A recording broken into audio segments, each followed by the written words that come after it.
Waalaikumsalam warahmatullahi Waalaikumsalam. Alhamdulillah. Wassalatu wassalamu ala asrafi anbiya'i wal mursalin wa ala alihi wa sahbihi ajma'in. Asyhadu an la ilaha illallah wa asyhadu anna Muhammadan abduhu wa rasuluh. Allahumma sholli ala Muhammad wa ala ali Muhammad fil alamin innaka Hamidum Majid. Amma ba'd. Alhamdulillah, bersyukur kehadirat Allah. Malam hari ini kita berkumpul kembali untuk melanjutkan kajian sifat-sifat salat Nabi. Alhamdulillah, mudah-mudahan apa yang kita niatkan ini mendapat ridho dari Allah dan bisa memberikan manfaat, menambah ilmu dan iman dan ketakwaan kita kepada Allah Subhanahu wa taala. Amin. Amin. Salam serta salawat semoga tetap tercurah untuk junjungan kita Nabi Muhammad Shallallahu Alaihi Wasallam, sahabatnya, tabi'in, dan semoga kita mendapat sahabat dari Rasulullah di hari kiamat akhir nanti. Amin amin. Bapak sekalian, sebagaimana biasa, malam hari ini sebelum kita memulai, marilah kita buka dulu dengan membaca surat Al-Fatihah. Semoga dengan baca surat Al-Fatihah ini bisa memberikan keberkahan buat kita semua. Al-Fatihah. Bismillahirrahmanirrahim. Alhamdulillahirabbil alamin. Arrahmanir rahim. Maliki yaumiddin.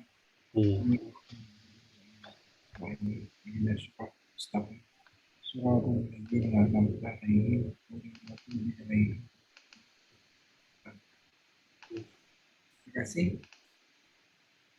Pak Nasir, Waalaikumsalam Pak Nasir sudah bergabung. Kameranya masih mati Pak, dinyalain lebih asik loh Pak. Biar seru Pak, dinyalain aja kameranya. Wassalamualaikum warahmatullahi wabarakatuh. Masih di dalam kamar, jadi nanti dulu Pak, saya nggak enak. Belum pakai baju soalnya. Oke, nggak apa-apa. Nanti kalau mau bertanya nggak apa-apa ya, silakan aja, kita bebas. Baik, kita lanjutkan hari ini Ustaz untuk sifat Nabi. Kemarin yang lalu kita baru membahas menghadap kiblat ya Ustaz ya. Nanti mungkin akan kita lanjutkan dengan tahapan berikutnya. Tafadhol Ustaz, silakan mulai. Bismillahirrahmanirrahim. Terima kasih Pak Adi. Assalamualaikum warahmatullahi wabarakatuh. Waalaikumsalam warahmatullahi wabarakatuh. Alhamdulillahirabbil alamin. Wassalatu wassalamu ala asyrafil anbiya'i wal mursalin wa ala alihi wa sahbihi ajma'in. Subhanaka la ilma lana illa ma 'allamtana innaka antal alimul hakim. Rabbi shrah li sadri wa yassir li amri wahlul 'uqdatam min lisani yafqahu qawli, amma ba'du. Alhamdulillah, pertama-tama senantiasa kita memanjatkan rasa syukur kepada Allah Subhanahu wa taala atas limpahan nikmat, karunia, taufik serta hidayahnya.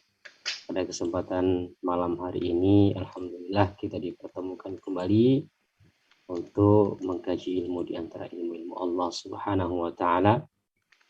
Kali ini kita akan melanjutkan apa yang sudah kita mulai pada pertemuan sebelumnya, membahas tentang sifat-sifat atau tata cara salat yang dituntun atau yang dicontohkan oleh Nabi Shallallahu Alaihi Wasallam.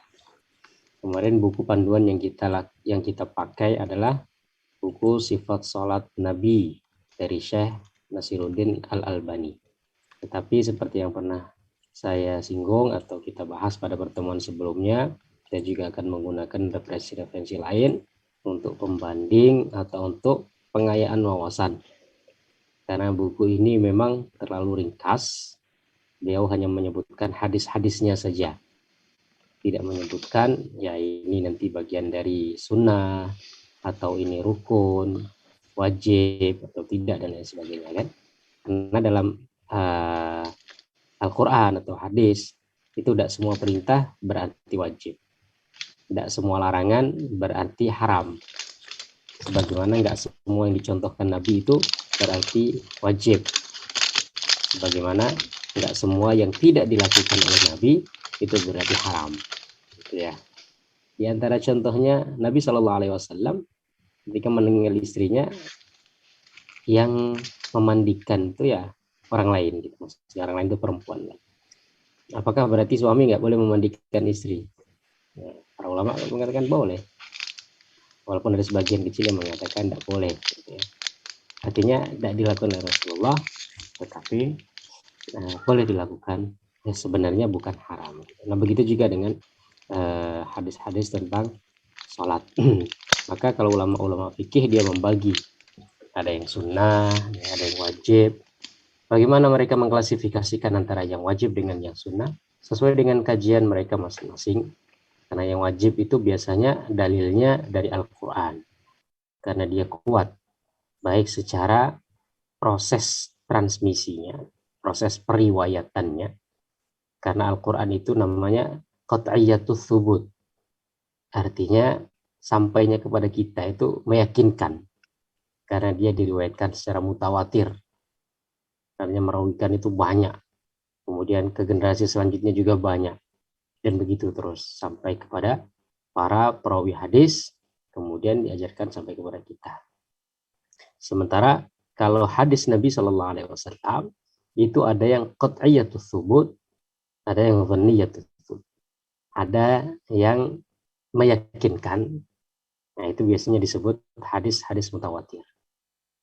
Tapi ada yang sifatnya dhan, bukan yakin ya, karena tingkatan keyakinan itu ada beberapa tingkat. Ada yakin, ada dhan, kemudian nanti ada syak, kemudian ada raib, kemudian ada waham. Yakin berarti meyakinkan, ya dia yakin betul. Di bawahnya nanti ada dhan, perkiraan. Perkiraan ini ya kemungkinan agak tinggi kepada kebenaran. Tapi kalau yakin itu mungkin 80-100%. Kemudian nanti ada syak. Syak ini ya ragu. Maksudnya 50-50 lah, 50-50. Kemudian ada raib. Raib itu ya agak di bawah 50. Artinya kurang meyakini, kurang yakin dengan apa yang didapatkan itu. Nah nanti yang terakhir ada waham. Waham itu benar-benar ya keyakinan yang lebih lemah daripada raib tadi. Nah dalam kajian usul fiqh biasanya disebutkan kalau Quran itu qat'iyatul thubut, jadi sampainya kepada kita tuh nggak bisa diragukan lagi karena mutawatir. Tetapi kalau hadis nggak semuanya. Kalau hadis yang diriwayatkan secara mutawatir maka dia qat'iyatul thubut, artinya yakin sampai kepada kita karena perawinya banyak. Sementara hadis-hadis yang kebanyakan dan mutawatir itu sedikit sekali. Kebanyakan hadis itu dia derajatnya dia dhan, kayak gitu ya. Maka disebut dhanniyatul thubut. Jadi kepastiannya itu masih di dalam koridor atau klasifikasinya dari dhan, belum yakin. Sehingga sebagian ulama kemudian membedakan antara wajib dan fardu. Contohnya ulama mazhab Abu Hanifah. Kalau wajib itu berarti perintahnya, kalau fardu itu perintahnya dalam Quran. Kalau perintahnya dalam hadis maka disebut wajib. Padahal kalau mazhab Syafi'i sama itu antara wajib dengan fardu. Maka kalau kita menemukan ada istilah fardu atau istilah wajib dalam mazhab Abu Hanifah itu biasanya perbedaannya di situ. Karena satunya dhanniyatul thubut. Nah, biasanya para ulama itu kalau dalilnya dia dari Al-Quran, maka itu dianggap rukun. Di antara contohnya ya tentang wudu. Ya ayyuhalladzina amanu idza qumtum ilas salati faghsilu wujuhakum. Orang-orang yang beriman, apabila kamu hendak salat, maka basuhlah mukamu. Gitu. Maka muka ini bagian dari rukun wudu, tidak boleh ditinggalkan. Tapi untuk kumur-kumur, kemudian memasukkan air ke dalam hidung, itu kan nggak disebutkan dalam Quran. Tapi ada dalam hadis, sehingga derajatnya tingkatannya itu sunnah, maksudnya kalau nggak dilakukan wudu itu tidak batal. Nah begitu juga dengan masalah salat ya, ada yang penyebutannya dalam Al-Quran, kemudian ada yang dalam hadis. Nah ada hadis ini ada yang memang kuat, ada yang mungkin kurang kuat ya, ada yang dilakukan oleh Rasulullah secara terus menerus, ada yang nggak secara terus menerus, sehingga ulama mengklasifikasikan itu mana yang wajib, mana yang sunnah. Nanti sunnah juga ada sunnah. Kalau dalam mazhab Syafi'i ada sunnah hay'ah, sunnah ab'ad, dan lain sebagainya. Nah, tapi kalau dalam buku ini memang nggak disebutkan. Jadi Syekh Albani cuma menyebutkan hadis-hadisnya. Ini loh Rasulullah berdiri, nah ini. Rasulullah menghadap kiblat, nah ini. Nah, tapi nanti statusnya dia sebagai wajib apa sunnah atau nggak disebutkan. Maka kita perlu tambahan referensi yang lainnya. Nanti kita sambil buka-buka, nanti mungkin ada informasi, ada tambahan maklumat, silakan kita sampaikan sebagai bahan diskusi kita. Ya. Karena memang ini menyebutkan hadisnya saja. Seperti doa iftitah, ya. Doa iftitah, apakah dia wajib atau sunnah, nggak ada disebutkan di sini. Rasulullah memang baca doa iftitah. Tetapi apakah dia itu hukumnya wajib atau sunnah, nanti kita perlu tambahan dari referensi yang lainnya. Itu yang mungkin untuk prolog kita pada kesempatan malam hari ini. Seperti biasa, mungkin Pak Adi kita akan membaca secara bergiliran. Nanti kalau semuanya ada beberapa referensi yang perlu saya share, mungkin nanti saya share untuk sebagai perbandingan atau sebagai tambahan pengayaan informasi. Oke, dimulai dari saya atau gimana Pak Adi? Dari Ustaz dulu lah. Oke. Bismillahirrahmanirrahim. Kemarin kita sudah membahas tentang masalah menghadap kiblat.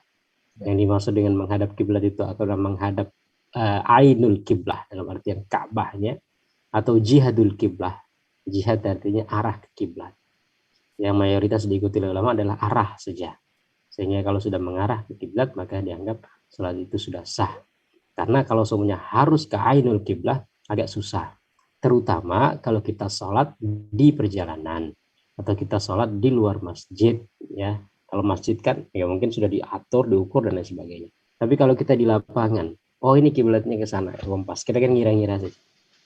Pas ke kiblat Ka'bahnya atau sekedar arahnya, itu kita nggak bisa memastikan ya. Kalau kita lagi di luar nih, antum di kereta kayak atau antum di lapangan, gitu kan, atau antum di mana lah, ya, yang kemungkinan kita mau sholat, nah, kita kan ngira-ngira, oh ini arahnya ke sana, kompasnya sudah kita bentangkan di situ. Maka di situ mayoritas ulama mengatakan jihad jadi arah kiblat, nah, bukan nggak harus ya, nggak harus, tapi kalau bisa ya lebih abal, karena untuk keluar dari perselisihan nggak harus ke ainul kiblah, yang penting mengarah kepada kiblat kita yaitu Ka'bah. Nah, selanjutnya setelah menghadap ke arah kiblat, berdiri ketika sholat. Di sini Syekh Albani mengatakan Rasulullah SAW melaksanakan sholat fardu dan sholat sunnah sambil berdiri sebagai realisasi dari perintah Allah Subhanahu wa Ta'ala, wa qumu lillahi qanitin, dan berdirilah kalian dengan penuh ketenangan karena Allah Subhanahu wa Ta'ala. Dan dalam sholat berdirilah kalian dengan keadaan tenang, khusyuk, ya, tumakninah. Nah, di sini kan nggak disebutkan ini berdiri ini masuk bagian dari sunnah apa rukun, nah, gitu ya.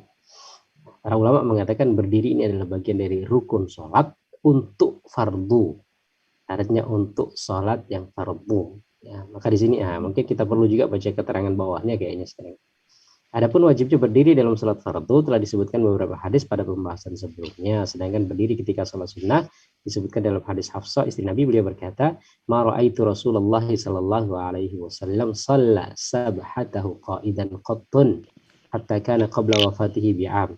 Fa kana yusalli fi sabhatihi qa'idan wa yaqra'u bis surah fa yurattiluhu hatta takuna atwalu min atwala minha." Saya belum pernah sekalipun melihat Rasulullah mengerjakan sholat sunnah sambil berduduk hingga setahun sebelum beliau meninggal dunia. Ketika beliau sholat sunnah sambil duduk, artinya setahun sebelum beliau meninggal itu baru dilihat oleh Hafsah. Maksudnya beliau sholat sambil duduk. Beliau membaca sebuah surat dari Al-Quran dan membaguskan bacanya sehingga surah ini lebih panjang dari yang biasa. Tapi nanti kita akan menemukan hadis lain Rasulullah SAW juga pernah sholat dengan duduk. Ya. Ala kulli hal, untuk berdiri ini adalah rukun bagi sholat fardu, sholat yang wajib selama dia mampu. Jadi tentu selama dia mampu. Tapi untuk sholat sunnah, maka dia hukumnya juga sunnah. Artinya sunnah kalau semuanya orang itu mau duduk, walaupun dia mampu, maka tidak dipermasalahkan. Artinya sholatnya tetap sah, walaupun kata Rasulullah SAW, sholatnya dihitung setengah dari pahala dia sholat berdiri. Oke. Selanjutnya, para ulama juga menyebut kesepakatan kaum muslimin tentang wajibnya berdiri ketika sholat, baik imam maupun makmum. Selanjutnya, ulama berbeda pendapat tentang seorang makmum yang sehat jasmani lalu melaksanakan sholat sambil duduk di belakang imam yang tengah sakit dan tidak mampu berdiri dalam sholatnya. Al-Qurtubi dalam kitab tafsir berkata, sebagian ulama membolehkan hal itu dilakukan oleh makmum, bahkan ini pendapat mayoritas ulama berdasarkan dengan tentang kedudukan imam sholat. Idza shalla jalisan fasallu jalisin. Kalau imam duduk, maka sholatlah kalian dengan duduk. Hilang. Oke. Hilang Pak Adi.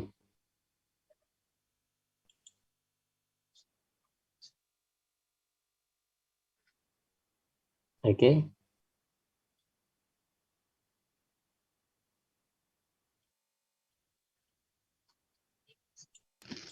Ada apa? Kok putih-putih? Saya share aja bagiannya dari saya. Pak Nasir salah pencet kayaknya Pak Nasir. Jadi share screen Pak Nasir. Oke. Ya. Nah, ini ada satu hadis ini yang mungkin bagi sebagian kita ya agak janggal ya. Idza shalla jalisan fasallu julusan ajma'un. Jika imam sholat sambil duduk, maka sholatlah kalian sambil duduk. Artinya, ketika kita sehat, tapi imam kita mungkin tidak sehat, dia duduk. Kemudian kita sebagai makmum sehat. Apakah kita berdiri ataukah kita duduk? Nah, gitu. Artinya kalau kita duduk, apakah sah sholat kita? Padahal kita mampu gitu, kita mampu untuk berdiri. Atau jangan-jangan malah kita disuruh berdiri. Nah, di sini ada hadis ini mengatakan, idza shalla jalisan fasallu julusan ajma'un. Jika salat maka duduklah kalian semuanya. Hadis ini oleh sebagian ulama dikatakan sudah terhapus. Karena Rasulullah SAW di akhir hayat beliau itu pernah mengimami dalam keadaan duduk dan sahabat-sahabat tetap berdiri. Gitu ya. Jadi ketika Rasulullah sakit itu kan Abu Bakar disuruh mengimami. Kemudian setelah itu Rasulullah keluar. Abu Bakar akhirnya geser ke belakang. Kemudian Rasulullah SAW imam. Abu Bakar mengikuti imam Rasulullah. Sahabat-sahabat mengikuti berimam kepada Abu Bakar. Kok bisa? Ya memang begitulah hadisnya. Gitu ya. Nah Rasulullah dalam keadaan duduk. Bilal. Abu Bakar bermakmum kepada Rasulullah dalam keadaan berdiri dan para sahabat bermakmum kepada Abu Bakar. Ya, maka sebagian ulama mengatakan hadis ini pernah dibolehkan, kemudian dimansuhkan. Artinya kalau seumpamanya kita sehat, sementara imamnya sakit, imamnya duduk ya, kemudian apakah kita ikut duduk atau kita berdiri? Maka kita lebih baik tetap berdiri, karena tadi berdiri untuk sholat wajib adalah fardu, dia harus dilakukan. Karena kita ada halangan untuk duduk, maka kita tidak boleh duduk. Sementara untuk hadis ini mengatakan harus duduk. Nah, kalau ada yang masih memakai hadis ini ya monggo. Ada sebagian mengatakan hadis ini tidak mansuh, gitu ya. Tapi yang tadi sebagian mayoritas, kalau saya lihat mayoritas ulama mengatakan hadis ini mansuh karena tadi amaliyah Rasulullah di akhir hayat beliau pernah sholat menjadi imam dalam keadaan duduk dan para sahabat berdiri dan Rasulullah tidak menyalahkan. Artinya Rasulullah membiarkan itu. Nah, sementara berdiri itu adalah bagian dari rukun sholat. Nah, kalau ada sebagian nanti yang kemudian berbeda pendapat, boleh tidak kira-kira hukumnya itu orang yang sholat berdiri, makmum yang berdiri itu bermakmum ya dengan imam yang duduk. Nah, berbeda pendapat. Ada yang mengatakan tidak sah, ada yang mengatakan sah. Tapi kalau dari amaliyah Rasulullah sah salatnya. Cuman tidak dianjurkan. Lebih baik ya cari yang benar-benar sehat yang bisa untuk imam secara sempurna, begitu ya. Karena ketika Rasulullah ada, ya Rasulullah memang nggak tergantikan. Buktinya sih Rasulullah kan menyuruh Abu Bakar. Tapi ketika Rasulullah keluar, Abu Bakar ini nggak berani dia mengimami Rasulullah gitu. Sehingga ketika Rasulullah keluar itu Abu Bakar langsung mundur sendiri. Rasulullah nyuruh tetap di tempatmu, tapi Abu Bakar mundur. Sehingga Rasulullah kemudian mengambil tempat Abu Bakar dan Rasulullah salat sebagai imam. Gitu. Nah ini Allah alam, hukum seperti ini ya mungkin nggak bisa diterapkan lagi untuk kita ya. Tapi untuk Rasulullah yang pernah dilakukan. Ya, imam itu lebih terlambat daripada makmum gitu. Karena makmumnya sudah salat, imamnya baru datang kemudian ini Rasulullah. Oke, tadi sampai berdiri ya. Jadi berdiri merupakan fardu atau rukun daripada sholat. Sebisa mungkin kita berdiri, terutama untuk sholat wajib. Sementara sholat sunnah, boleh seseorang itu duduk walaupun dia mampu untuk berdiri. Tetapi pahalanya setengah daripada sholat dengan berdiri. Kita lanjutkan halaman berapa tadi? Ini iya, kemarin cara bacanya ini kan kecampur antara keterangan dan ya antara keterangan buku, dan matannya. Oke. Tapi tidak apa-apa kalau mau dibaca-baca ini karena tadi ya mungkin karena terlalu ringkas bukunya itu sehingga ada sebagian yang mungkin untuk menjabarkan supaya kita tidak salah paham atau untuk nambah. Di sini kan disebutkan rukun berdiri dalam sholat sunnah dalam syarah Muslim menukil kesepakatan para ulama perihal bolehnya meninggalkan rukun berdiri ini walau ia mampu melakukannya. Nah, agak ke bawah Pak Didi, Pak Adi, ya, berpegang pada dengan sholat Nabi sambil duduk ketika mengerjakan sholat malam sebagaimana yang akan disebutkan. Dan tidak ada hadis di mana Rasulullah tuh sholat sambil duduk. Bahkan Rasulullah pernah sholat berdiri dan duduk. Itu untuk sholat sunnah. Nanti insya Allah kalau tidak salah sih ada sih hadisnya. Oke, kita lanjut. adapun dalam bepergian ini isinya ya. Ya, ini isinya. Adapun dalam bepergian beliau terkadang sholat sunnah di atas tunggangannya. Di antara sunnah beliau Rasulullah SAW bagi umatnya adalah ketika dalam keadaan takut yang amat sangat beliau melaksanakan sholat khauf sambil berjalan kaki atau di atas tunggangan. Seperti yang telah disebutkan terdahulu. Ya, kemarin sudah kita singgung ya. Jadi ketika sama dengan menghadap kiblat. Kalau sudah naik tunggangan itu kan kemana-mana gitu ya. Nah, kalau menghadap kiblat, kalau untuk sholat wajib, maka Rasulullah biasanya turun dulu. Bukan turun dulu sih, turun. Emang bisa turun, jadi beliau turun sholat menghadap kiblat secara sempurna sampai akhir. Tapi kalau sholat sunnah, biasanya kalau di atas tunggangan ya beliau menghadapkan awalnya ke arah kiblat, kemudian nanti kemana tunggangan itu mengarah ya Rasulullah tetap sholat. Oke. Ini juga isinya ya Ustaz? Ya ini isinya atasnya. Artinya nih, ini hadis atau ayat? Quran. Quran ya? Ya. Quran. A'udzubillahiminasyaitonirrajim. Hafizu 'ala sholawati wassalatil wusta. Wa qumu lillahi qanitin. Fa in khiftum farijalan aw rukbana. Fa iza amintum fazkurullaha kama 'allamakum ma lam takunu ta'lamun. Dan janganlah sholat-sholat kalian dan jagalah sholat-sholat kalian dan sholat al-wusta dan berdirilah dengan penuh ketenangan karena Allah. Ya. Apabila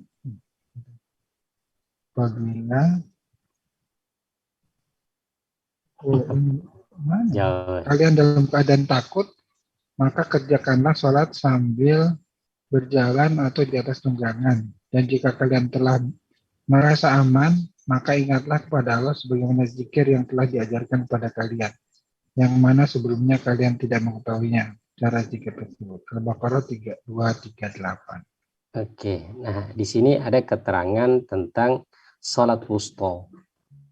Sholat wusta itu apa? Secara bahasa wusta artinya tengah. Tapi wusta itu juga bisa berarti baik. Gitu. Maka dzalika ja'alnakum ummatan wasata. Kami jadikan kalian itu umat pertengahan. Sebagian ahli tafsir mengatakan umat yang unggul. umatan wasato. Karena sesuatu yang di tengah itu biasanya dia baik karena dia jauh dari potensi bahaya. Kalau di samping-samping ini kan ngeri-ngeri sedap. Jadi potensi bahaya untuk dia jatuh itu besar. Tapi kalau di tengah itu posisi jauh dari bahaya. Nah, kata wusto bisa berarti tengah, bisa juga berarti unggul, bagus.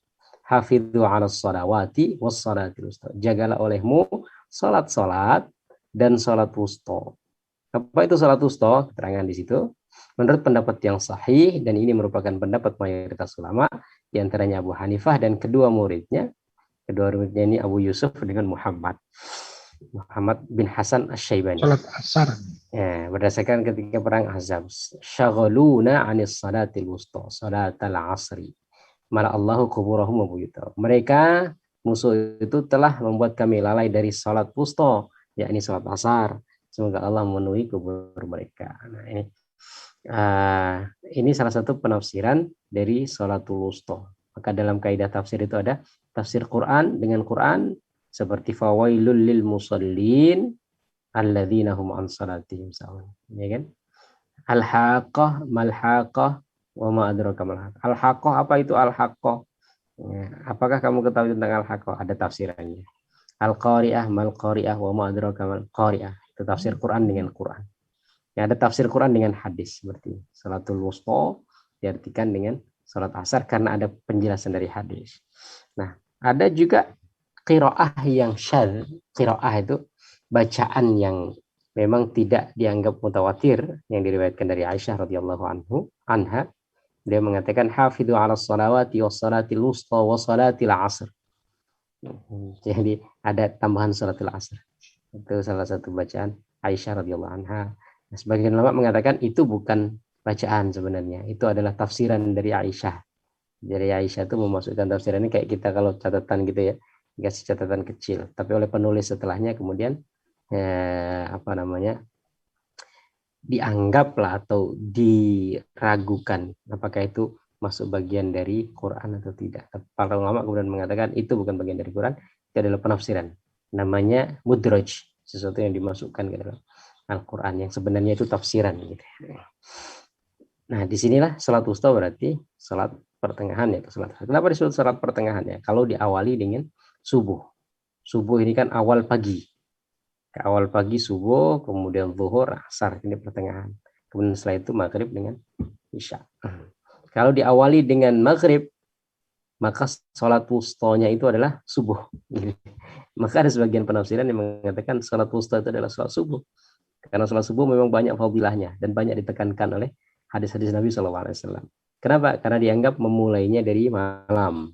Kalau memulai dari malam berarti salat maghrib dulu, kemudian isya, wusta ini tengahnya berarti salat subuh. Nah, kalau dimulai dari subuh, dimulai dari siang, dari pagi, maka salat wusta yang pertengahan ini adalah salat asar. Al-kulihal itu sebagian dari pendapat para ulama ya. Nah, tapi yang lebih dikuatkan adalah salatul wusta itu adalah salat asar. Hadis riwayat Bukhari Muslim dan lainnya dari jalan Syutair. Diriwayatkan pula dari Nabi SAW kejadian ini oleh sejumlah sahabat lainnya. Al-Hafidz Ibnu Katsir dalam tafsirnya menyebutkan hadis-hadis para sahabat tersebut. Bagi yang menginginkannya silakan merujuk ke kitab tersebut. Adapun pernyataan Imam Muhammad Abduh, ini Syekh Muhammad Abduh, salah seorang ahli tafsir kontemporer dari Mesir. Dalam tafsirnya, beliau mengatakan seandainya mereka tidak sepakat bahwa salat al-wusta adalah salah satu dari 5 salat fardu, maka yang bisa langsung saya pahami dari firman Allah, as-salatul wusta, yang dimaksud dengan kalimat as-salat adalah perbuatan, dan kalimat al-wusta adalah keutamaannya, yang mana makna keseluruhannya kalian mesti menjaga sebaik-baik ibadah salat, yaitu salat yang hati dapat dihadirkan ada ketika salat itu dikerjakan. Ada salat yang unggul tadi. Kalau Syekh Muhammad Abduh mengatakan bukan mengatakan ya, beliau itu menyampaikan pandangan gitu. Kalau nggak ada riwayat yang menjelaskan bahwasanya as-salat al-wusta ini adalah salat asar, maka saya ingin menafsirkan bahwasanya salat wusta itu adalah salat yang unggul.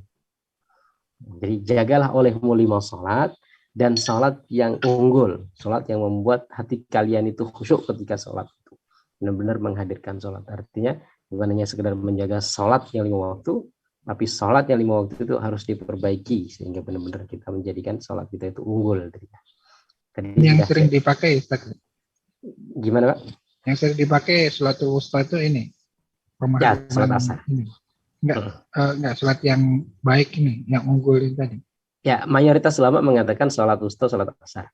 Ini hanya Oh. pandangan Syekh Muhammad Abdul. Maka beliau mengatakan Ini pandangan. seandainya mereka tidak sepakat, seandainya para ulama itu tidak sepakat bahwa sholat wusta adalah salah satu dari 5 sholat fardu, yaitu sholat asar tadi. Ya. Kalau sholat di atas, Pak Ustadz, sholat di atas tunggangan itu boleh ditafsirkan di atas kendaraan. Iya, boleh Pak. Karena tunggangan kita sekarang ya kendaraan kita. Ya, baik. Nah, maksudnya kalau dianggap sholat wusta ini, maka ini bisa sholat 5 waktu, bisa sholat-sholat yang lain. Artinya jagalah olehmu sholat 5 waktu dan sholat yang membuat kamu tuh khusyuk gitu, sholat yang unggul. Sholat apa ya? Bisa sholat wajib, bisa sholat sunnah. Karena ada sholat sunnah juga yang sholat tahajud, kita merasa lebih khusyuk, kita sholat tahajud karena malam, kan? Bacaan kita bisa lebih meresap dan lain sebagainya. Kan? Tapi itu penafsiran beliau. Nah, kulihal beliau kan menyampaikan kalau semuanya ulama itu tidak sepakat bahwa sholat wusta itu adalah sholat 5 waktu, maka saya akan menafsirkan begitu. Tapi karena ulama sepakat, ya sudah gitu. Dilancar menyampaikan pandangan. Tak ada satupun keterangan yang benar-benar jelas pada hadis marfu yang bertentangan dengan penafsiran Al-Ustadz Al-Imam. Tapi Syekh Rasyid Ridho ini muridnya beliau. Kan ada ya, Trimurti gitu ya, ada Trisula. Jadi Syekh Jamaluddin Al-Afghani kemudian punya murid Syekh Muhammad Abduh. Dari Syekh Muhammad Abduh ini punya murid Syekh Rasyid Ridho. Ini dianggap sebagai ulama-ulama apa ya, pembaharu lah. Karena beliau ini yang dulu banyak menyerukan pembaruan pemikiran Islam, kemudian juga keluar dari penjajahan gitu, ngajak orang untuk tidak taklid dan lain sebagainya. Tidak ada satupun keterangan kata beliau yang bertentangan dengan penafsiran Syekh Muhammad Abduh tentang tafsir sholat wusta. Sebagian ulama hadis mengatakan bahwa lafal sholat asar yang ada pada hadis Ali adalah lafal yang mudraj dari penambahan, yang merupakan penafsiran perawi.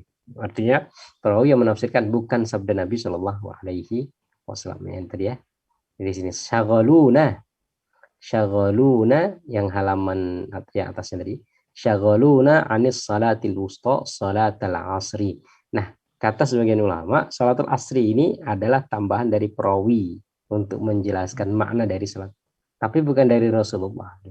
Nah, ada sebagian hadis yang gitu, yang mudraj, jadi perawi itu memasukkan sebagian dari penafsiran beliau untuk membawa orang yang membaca itu lebih paham, gitu ya. Nah, kadang-kadang kalau kita memang tidak tidak spesialisasi di bidang hadis ya kita tidak tahu. Tapi yang mengkaji hadis beneran yang dipaham. Ada juga hadis itu yang disebut dengan hadis makhluk, hadis yang kebalik. Kok ada hadis kebalik?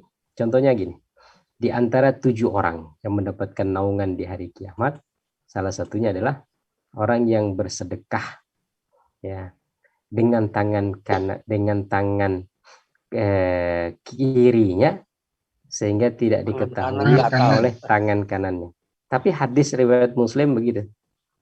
Orang yang bersedekah dengan tangan kirinya tidak diketahui oleh tangan kanannya. Nah, dalam riwayat Bukhari, ya, orang yang bersedekah dengan tangan kanannya tidak diketahui tangan kirinya. Maka ulama kemudian mengatakan hadis Muslim ini makhluk. Hadis Muslim ini hadis kebalik dia. Artinya perawinya itu. Tapi hadisnya ada di riwayat yang lain yang mengetahui. Gitu. Tapi kalau antum baca di riwayat Muslim begitu. Hatta. Jadi masukinnya pakai tangan kiri. Nah makanya semoga orang muskil juga kan. Berarti kita sedekah dengan tangan kiri.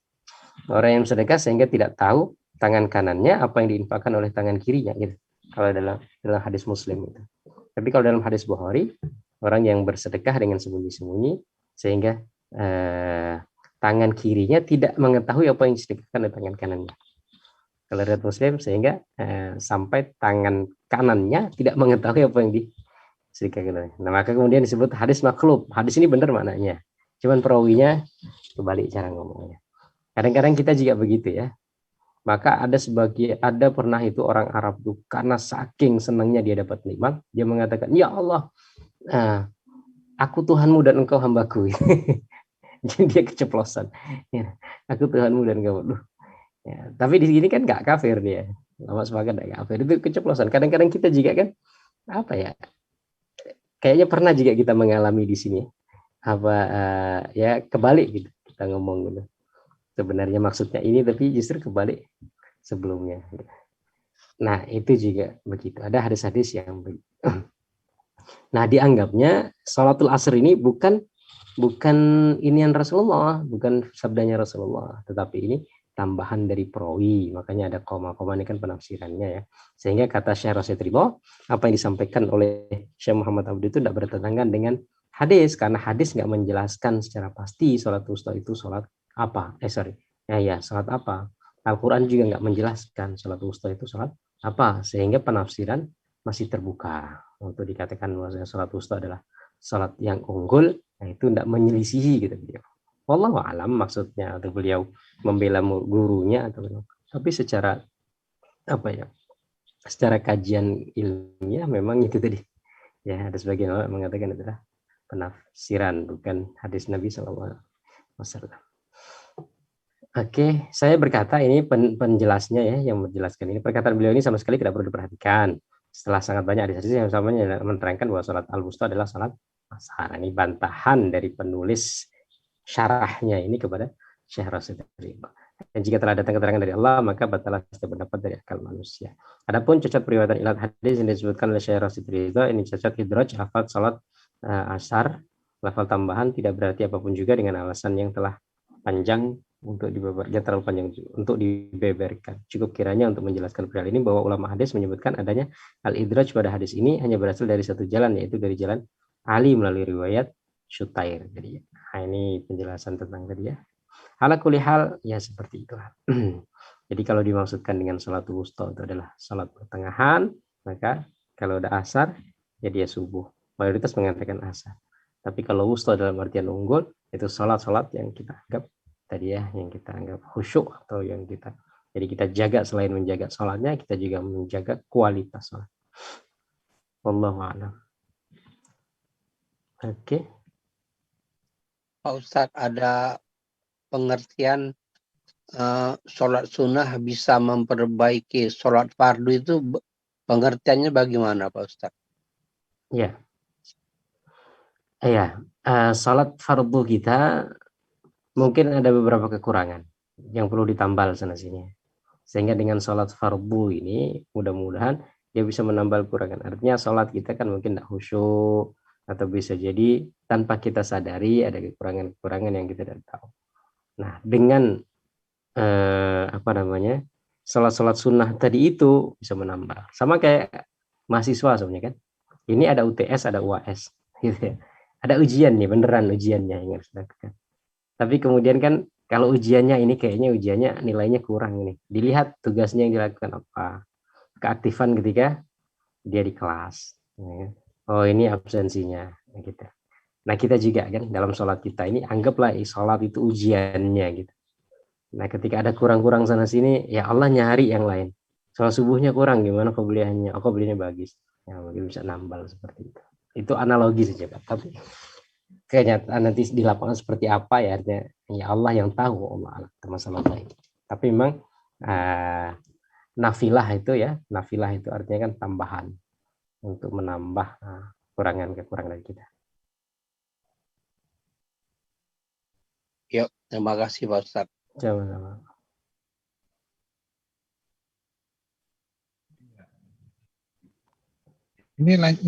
Ini sih ya. Dan ketika beliau sebelumnya mungkin masih ada Pak? Ada enggak sebelumnya? Ini masih enggak ada ya? Oh, berarti langsung dari firman Allah ini enggak tulisannya enggak dibedakan ya. Sama ada garisnya. Ini kayaknya lebih besar. Ada halaman 102 tuh ya. Oh ya, ini isi wa shalla fi maradi mautihi jalisan. Nah, ini kan catatan kaki.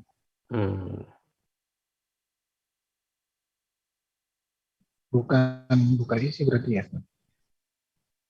Ya. 79. Langsung 103 itu bisa. Nah ini sih ya. Dan ketika beliau dalam keadaan sakit, yang menjadi sebab wafatnya beliau Sallallahu Alaihi Wasallam sholat sambil duduk. Nah ini baru keterangannya.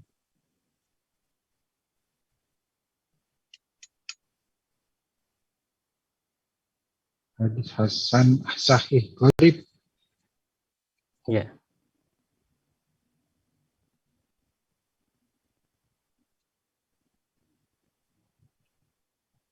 Mana masih lanjut ke bawah kan? Siapa yang baca tadi? Saya. Enggak, ini saya yang baca tadi ini nih. Oh ya, oh ya, ya. Ini tadi sudah kita singgung. Jadi kalau tidak memungkinkan dalam keadaan sakit atau berat maka boleh duduk. Duduk ini kira-kira duduk pakai kursi apa duduk lesehan?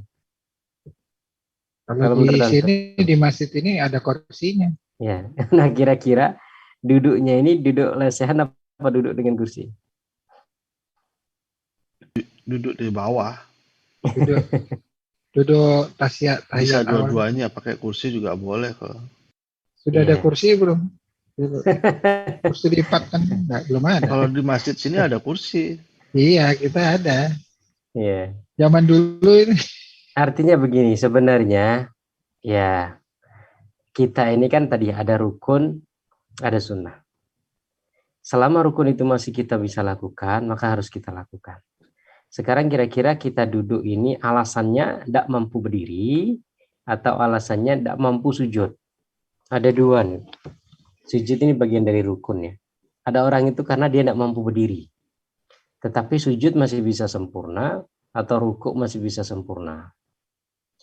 Maka kalau seperti itu lebih baik dia duduk lesehan. Karena yang dia tinggalkan mungkin dia hanya berdirinya. Tapi dia sujud masih bisa sempurna.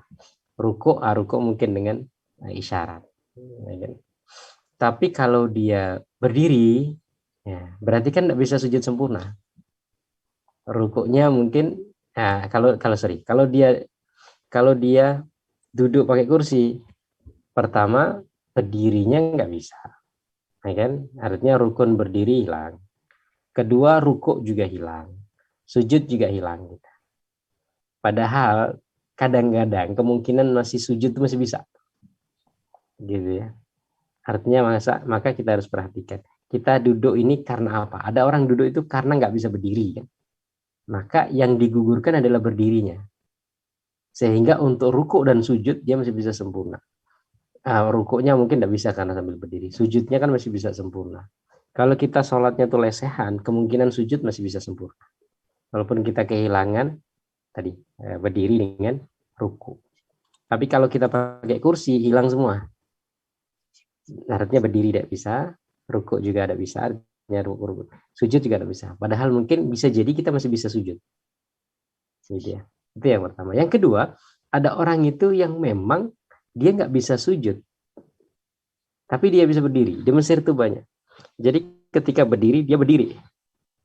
Tapi karena saking gemuknya atau dia susah untuk naik turun, sehingga ketika sudah setelah rukuk itu dia duduk. Jadi dia di kursi, tapi dia berdiri ketika sholat. Allahu Akbar, berdiri.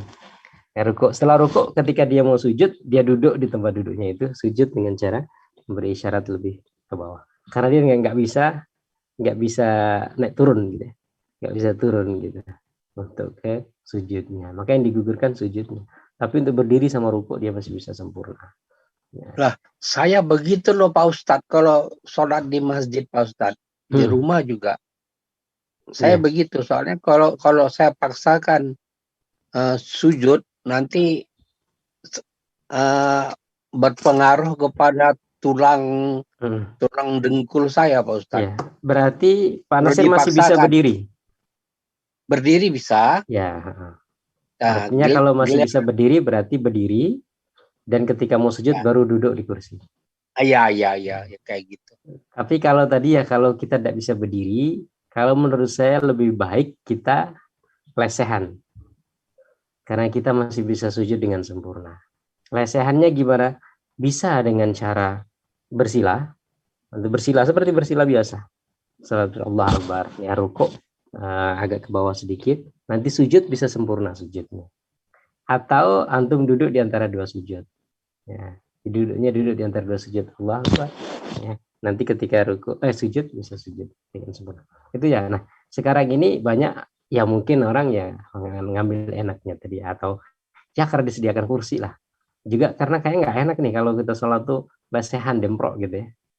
Ya, padahal ya kalau bagi saya sih seharusnya lebih baik begitu, karena dia masih bisa sujud dengan baik. Sementara kalau dia pakai kursi dia nggak bisa sujud. Padahal sujud masih bisa dia lakukan gitu. Nah, selama rukun itu masih bisa dia lakukan, maka harus dia lakukan.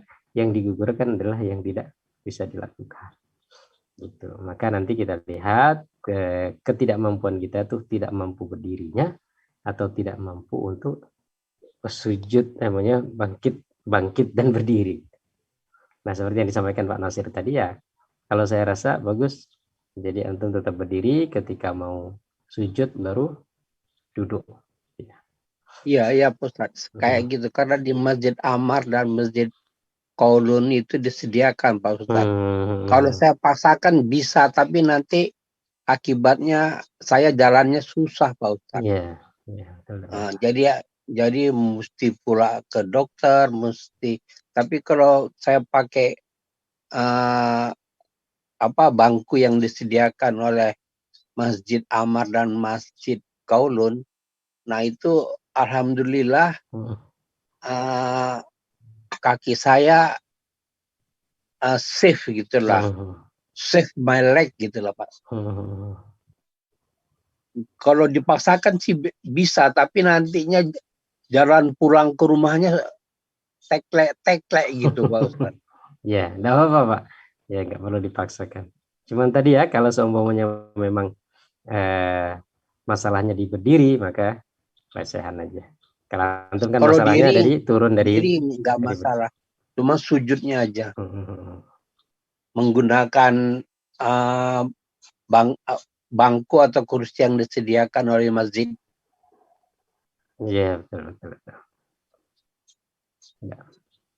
Oke, Pak Adi, mana lanjut atau ada tambahan? Atau ada pertanyaan? Mungkin kita selesaikan yang mengenai ini dulu ya. Ini materi bukan? Ya, kali waktu beliau pernah mengerjakan sholat sambil duduk. Sebelum kejadian ini sakit beliau, yaitu ketika beliau mengalami sakit yang lain. Ketika itu kaum muslimin mengerjakan sholat di belakang beliau sambil berdiri. Lalu Nabi SAW mengisyaratkan agar mereka sholat sambil duduk. Maka jamaah yang sholat di belakang beliau mengerjakan sholat sambil duduk. Setelah mengerjakan sholat, beliau bersabda. Artinya jauh ya. Nah ini, kalian tadi itu tadi Pak. Kalian tadi hampir-hampir menyerupai perbuatan orang Parsi dan Romawi. Mereka selalu berdiri menghormati para raja mereka, sedangkan para raja mereka duduk. Janganlah sekali-kali kalian melakukan hal demikian. Sesungguhnya imam itu ada agar diikuti. Apabila imam rukuk, maka rukuklah kalian. Apabila imam bangkit dari rukuk, maka bangkitlah kalian dari rukuk. Apabila imam sholat sambil duduk, maka sholatlah kalian semuanya sambil duduk. Ya. Nah, ini tadi yang saya sampaikan. Jadi hadis ini sebagian besar ulama mengatakan sudah mansuh dengan hadis ketika Rasulullah bukan terakhir ya. Ya di akhir-akhir hayat beliau sholat dengan Abu Bakar dan para sahabat itu. Sahabat berdiri. Ya. Dan Rasulullah SAW dalam keadaan duduk. Gitu. Ini ada di keterangan bawahnya nih kayaknya Pak. Oh, sorry, di halaman sebelumnya Pak, mungkin bisa di scroll ke atas. Ya. Di situ Rasulullah mengimami para sahabat sholat sambil duduk, sedangkan Abu Bakar mengikuti sholat beliau sambil berdiri. Adapun para sahabat mengikuti sholat Abu Bakar. Nah, kan? Artinya ini hadis yang lain yang di akhir hayat beliau menunjukkan bahwasanya tidak ada larangan lagi. Kalau di awal-awal tadi kan dilarang, seakan-akan kalian harus duduk. Oke. Cari isi lagi. Ada juga keterangan di halaman setelahnya tadi yang Pak Adi baca tadi ya, keterangan bawahnya itu. Ishtaka Rasulullah sallallahu alaihi wasallam fadakhala alaihi nasun min ashabihi ya'udunahu. Fasalla Rasulullah jalisan fasallu bi salatihi qiyaman fa asyara ilaihim an ijlisu Rasulullah pernah mengalami sakit, para sahabat beliau datang berbondong-bondong mengunjunginya. Ketika Rasulullah mengerjakannya sambil duduk, para sahabat mengerjakan sambil berdiri. Maka Nabi memberi isyarat agar mereka ikut duduk. Nah, ini kan sakitnya sakit sebelum sakit yang di akhir tadi.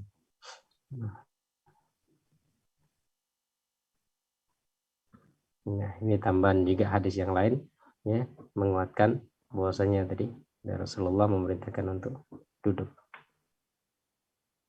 Jadi kesimpulannya gimana, Ustaz? Kesimpulannya kalau yang saya kuatkan hadis ini tadi. Jadi dia dibatalkan oleh hadis terakhir. Karena hadis terakhir tadi kan artinya di akhir hayat Nabi SAW itu kan beliau imam dalam keadaan duduk dan makmumnya dalam keadaan berdiri. Artinya selama makmum masih bisa berdiri maka dia harus berdiri. Imam kenapa duduk? Karena dia ada keringanan, karena dia sakit. Tapi selama tidak ada keringanan untuk duduk maka makmum tetap duduk. Sebagaimana imam kalau berdiri akan makmum ada keringanan maka makmum boleh duduk begitu. Nah, dalam masalah ini nggak harus sama. Itu yang di akhir dari hadis Nabi SAW. Kalau ada sebagian yang mengatakan tetap hadis itu nggak termansuh, maka ya berarti kalau imam duduk ya harus duduk gitu. Kalau imam berdiri ya ikut berdiri kecuali ada halangan tadi. Tapi wallahu alam, saya lebih condong kepada pendapat yang awal tadi ya, yang mengatakan kalau selama kita masih mampu berdiri kita berdiri walaupun imam itu duduk. Nah, untuk lebih selamatnya lagi supaya kita tidak ragu ya sudah cari imam yang berdiri. Artinya kalau imam sakit tidak usah dipaksakan lah. Gitu ya. Kayaknya belum pernah nemu imam berduduk kayak di sini. Daripada ragu-ragu kan. Nah. Iya. Saya juga belum pernah, seumur hidup belum pernah. Nah, kalau suatu saat seumpamanya kita menemukan ya kita tahu kalau kita mau duduk ya berarti mengikuti hadisnya. Gitu. Kalau kita tetap berdiri karena kita mau berdiri ya mengikuti hadis yang satunya lagi. Wallahu alam, ketika ada dua pilihan pandangan ya itu menunjukkan bahwasanya agama ini luas gitu. Sehingga kita bisa melihat keadaan kita pilih mana yang sesuai dengan keadaan kita. Ini isi selanjutnya ke halaman berapa ya Ustaz ini? Kok kayak keterangan semua? Halaman berapa ya? Satu buku isinya keterangan semua. Makanya kok kayak keterangan semua. Terlalu aktif ini memberi keterangannya. Oke, berarti sudah ada lagi Pak, habis tuh. Langsung di halaman 113. Oh, udah materi lain ya? Oh, soal sakit sambil duduk. Tapi ini penjelasan, nah ini kayaknya penjelasannya tentang apa yang saya sampaikan tadi. Ini kan, apabila imam sholat rawatib mengawali sholat sambil duduk diakibatkan sakit yang diharapkan akan sembuh, pada keadaan itu makmum mengerjakan sholat di belakang imam sambil duduk. Apabila imam sholat rawatib mengawali sholat sambil berdiri, maka makmum di belakang imam harus mengerjakan sholat sambil berdiri. Sama saja apakah nampak sesuatu menjadikan imam sholat sambil duduk atau tidak, sebagaimana tertera pada hadis Nabi SAW. Yang menguatkan metode penjelasan ini mengatakan bahwasanya hukum asal hadis tersebut tidaklah mansuh, ya kan? Tidak mansuh. Terlebih dalam keadaan seperti ini mengharuskan adanya 2 kali nasah. Asal hukum seorang yang mampu mengerjakan sholat sambil berdiri adalah dia tidak diperbolehkan mengerjakan sambil duduk. Dan ini mansuh dengan diharuskannya duduk ketika dia bermakmum pada imam yang sholat sambil duduk. Jadi pernyataan hadis sholat sambil duduk sebagai hadis yang mansuh mengakibatkan terjadinya 2 kali nasah, dan ini hukum yang sangat tidak tepat. Kalau menurut pernyataan maksudnya hadis tentang sholat duduk ini telah memberikan banyak jawaban dalam hal ini. Ya, kalau lihat ya tadi mungkin yang saya jelaskan tadi, ada yang mengatakan itu mansuh, ada yang mengatakan tidak mansuh. Tapi kalau dilihat secara periodisasi tadi kan juga disebutkan itu adalah sakit Rasulullah di yang lainnya sebelum sakit ketika beliau meninggal. Berarti kan di akhirnya Rasulullah nggak menyalahkan, membiarkan sahabat berdiri walaupun beliau imam dalam keadaan duduk.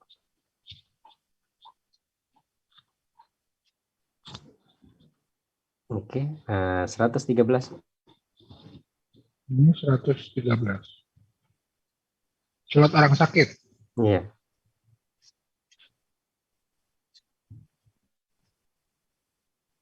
Sholat orang sakit sambil duduk. Imran bin Husain berkata, saya pernah mengidap penyakit ambeien ya, bawasir ya. Iya. Maka saya bertanya kepada Rasulullah Shallallahu Alaihi Wasallam tentang keadaan saya. Beliau Shallallahu Alaihi Wasallam bersabda, sholatlah engkau dengan berdiri. Jika engkau tidak sanggup, sholat sambil duduk. Dan jika engkau tidak sanggup duduk, sholatlah sambil berbaring. Ya. Di sini dikatakan fa in lam tastati fa ala janbin. Ala janbin itu kalau secara bahasa letterleknya itu artinya miring, gitu. Nah, maka ketika kita tidak bisa untuk berdiri itu sholat kita itu berbaring apa miring? Ya. Nah, kita baca lagi. Nah, mungkin keterangannya ya. Keterangannya ini ada yang terlalu panjang. Maka sholatlah sambil terlentang. Hanya saja tidak diketahui. Al-Hafidh berkata hadis ini dijadikan pegangan oleh para ulama berbuat bahwa seorang yang tengah menderita sakit tidak diperbolehkan sholat sambil duduk terkecuali dia tidak mampu sholat sambil berdiri. Al-Qadiyat menukil pendapat serupa dari Asy-Syafi'i, Malik dan Ahmad. Abdullah anak Imam Ahmad berkata, bapakku ditanya tentang seorang yang tengah menderita sakit, kapan dia boleh sholat sambil duduk? Dia berkata, jika berdiri membuatnya lemah dan tidak kuasa lagi berdiri. Saya lebih menyenangi agar dia mengerjakan sholat sambil duduk. Adapun Ishaq tidak menjadikan ketidakmampuan berdiri sebagai syarat sholat sambil duduk, melainkan kapan dia kepayahan mengerjakan sholat sambil berdiri, dia boleh mengerjakannya sambil duduk. Kok sambil duduk lagi nih? Seseorang yang sakit boleh mengerjakan sholat sambil berdiri. Jika dia merasa kepayahan melakukan sambil berdiri, maka dia sholat sambil duduk. Apabila dia merasa kepayahan sholat sambil duduk, dia mengerjakannya sambil berbaring dan mengisyaratkan dengan gerakan kepalanya. Dan jika dia masih merasa kepayahan, sholatnya dicukupkan dengan bertasbih. Ala kulli hal seperti ini. Jadi ala janbin itu artinya miring. Sehingga sebagian ulama mengatakan ketika tidak bisa duduk, dia miring ke arah kanan dan menghadap ke kiblat. Jadi yang biasanya kita lakukan itu kan kita menghadap ke kiblat, kaki kita selonjor ke kiblat. Iya. Ini juga ada. Jadi di antara tata caranya itu dua. Yang pertama berbaring ke arah kanan, miring ke arah kanan, ala janbin tadi itu. Jadi miring kanan ya, salat. Ya, rukuk ya ini, sujud ya agak ini. Atau dengan cara berbaring. Nah, bagaimana berbaringnya? Berbaringnya berarti kita menghadap ke arah kiblat, artinya kaki kita tuh selonjor ke kiblat. Itu. Rukuk dan sujudnya dengan cara digerakkan semampunya. Nah, mampu agak diangkat kepala sedikit. Kalau sujud berarti agak lebih membungkuk lagi. Itu disebut dengan ima, isyarat saja. Isyarat saja. Oke. Nah, ini di halaman 115 Pak keterangannya itu. Yang 115. Ya, At-Tirmidzi berkata ulama berselisih pendapat mengenai tata cara salat seseorang yang tengah sakit. Jika dia tidak mampu mengerjakannya sambil duduk, sebagian ulama berkata dia salat dengan bertelekan pada bagian kanan tubuhnya. Tadi ya, mengikuti kata ala janbin. Jadi dia miring kanan. Sebagian lainnya berpendapat dia salat sambil berbaring terlentang dan kedua kakinya diarahkan ke arah kiblat. Pendapat ini dipilih oleh ulama. Boleh dua cara ya? Ya, boleh dua cara. Yang miring ke kanan itu agak jarang. Pendapat pertama adalah pendapat yang terpilih di kalangan ulama Syafi'iyah sebagaimana disebutkan kitab Al-Majmu'. Yusallil maridu qa'iman in istata' fa in lam yastati' shalla qa'idan fa in lam yastati' an yasjuda aw ma'a wa ja'ala sujudahu akhfadu min ruku'ihi fa in lam yastati' an yusalla qa'idan shalla 'ala janbihil ayman mustaqbilal qiblah fa in lam yastati' an yusalli 'ala janbil ayman shalla mustalqiyan wa rijlahu bima yalihil qiblah. Nah, kalau dalam mazhab Syafi'i ini ya, bagaimana disebutkan oleh Imam Nawawi dalam kitab Al-Majmu' ini.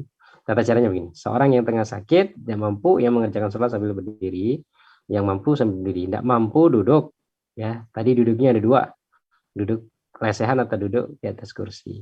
Kalau tadi ya, lebih baiknya duduk lesehan saja. Apabila dia tidak mampu dia melakukan sujud, cukup memberi isyarat ketika duduk itu kan sudah menjadi syarat. Dan sujud lebih direndahkan dari ruku. Dan apabila tidak mampu mengerjakannya sambil duduk, dia mengerjakan sambil berbaring dan bertelekan pada bagian kanan tubuhnya menghadap ke arah kiblat. Dan bila tidak mampu bertelekan bagian tubuhnya, dia mengerjakan salat sambil terlentang. Artinya telentang itu pilihan terakhir gitu. Berarti pilihan ketiga dia miring ke kanan. Sedangkan kedua kakinya diarahkan. Nah, ini dalam pandangan mazhab Syafi'i yang dikatakan oleh Imam Nawawi. Pak Ustadz, kalau kita lagi di rumah sakit terbaring, Ya. kan di sini ditulis kaki kita harus menghadap ke kiblat. Tapi ketika di rumah sakit tidak menghadap ke kiblat, bagaimana Ustadz kalau kita mau sholat? Ya. Geser. Kasurnya digeser. Kalau masih memungkinkan ya kita ini kan. Kalau masih memungkinkan ya. Tapi kalau tidak memungkinkan sama sekali seumpamanya ya tadi la Apa yukallifullahu nafsan kita illa suruh Putar-putar. susternya tempat tidurnya dirobah gitu Kalau supaya memungkinkan, kakinya menghadap kiblat. kalau semuanya memungkinkan tidak masalah.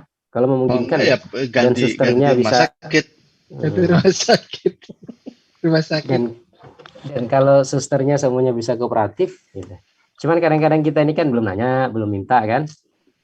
Siapa tahu sebenarnya bisa diubah. Sebenarnya bisa Cuma kita. kalau tiba-tiba jadi nyilang gini kan jadi aneh. Posisi tempat tidur di rumah sakit kan ngikutin tata ruang. Iya, makanya tadi kalau semuanya memungkinkan. Kalau nggak memungkinkan ya sama kayak seperti di pesawat, ya. Seperti di pesawat atau di kereta. Allah tidak membebani di atas kemampuan kita. Kan tinggal ngomong ke pilotnya aja suruh ngarahin ke Ka'bah. Berarti Tapi kalau semuanya di rumah sakit ada kan ruang yang sendiri gitu ya. Seumpamanya. Oh ya, pavilion. Ada ruang sendiri VIP atau apa gitu ya. Semuanya bisa digeser-geser silahkan. Kalau tidak memungkinkan tadilah ya, agama ini tidak susah ini. Agama ini mudah insya Allah. Tapi kadang-kadang kita nih tadi itu ya dan enggak mau agak berusaha gitu. Kalau ya ini berarti untuk pengusaha-pengusaha yang bangun rumah sakit Islam yang kayak gini harus dipikirkan juga ini. Ya betul. Di tata ruangnya itu sedemikian rupa sehingga ketika menaruh ini itu bisa sekaligus sebagai searah dengan kiblat. Betul Pak. Ya itulah bedanya ya Muslim dengan artinya cara pandang Islam dengan cara pandang ya istilahnya yang tidak ada bau Islam itu kan seenaknya. Sama kayak kita ketika bangun rumah kan, ya kita nyari ya kamar mandinya janganlah ngadep ke atau membelakangi Ka'bah kan begitu ya. Ya karena tadi cara pandang kita cara pandang Islam. Tapi kalau orang tidak punya cara pandang itu kan ya terserah dia gitu ya. Tapi ketika kita cara pandang Islam kan kita bangun rumah kan sudah kita perhatikan itu. Oh kamar mandinya jangan membelakangi, jangan menghadap. Walaupun sebenarnya ketika tertutup itu boleh. Tapi tadi kan. Nah mungkin juga begitu. Pengusaha-pengusaha Muslim, rumah sakit Islam harus memperhatikan. Walaupun bangunannya nggak harus menghadap ke Ka'bah kan, tapi tadi tatanan ranjangnya itu kan. Penataan ruangannya.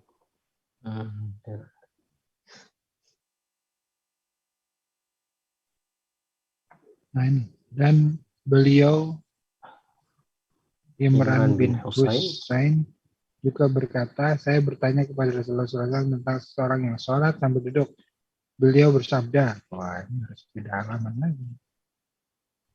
Nah ini ya, barang siapa yang sholat sambil berdiri maka sholatnya lebih utama, dan yang mengerjakan sholat sambil duduk dia memperoleh setengah pahala sholat sambil berdiri. Oh ini Ustaz tadi sudah disebutkan. Ya, ini untuk sholat. Mengerjakan sholat sambil berbaring tidur. Ya, ini untuk sholat sunnah. Pada riwayat lainnya tidur bertelekan ke samping, dia memperoleh setengah pahala sholat sambil duduk. Seperempatnya berarti ya. Ya. Jadi untuk sholat sunnah boleh. Nah, maka kalau untuk sholat fardu dia harus berdiri semampunya. Kalau dia mampu, ya dia harus berdiri. Kali kan man sholat qaiman fa huwa afdal. Jadi ini tentang sholat sunnah, kan? Tentang seorang yang sholat sambil duduk dia bersabda. Gitu. Memang nggak disebutkan di sini sholat apa, tapi para ulama menafsirkan itu adalah sholat sunnah. Sholatnya lebih utama. Yang mengerjakan sholat sambil duduk dia memperoleh setengah dari pahala sambil berdiri. Jadi berbaring pun boleh.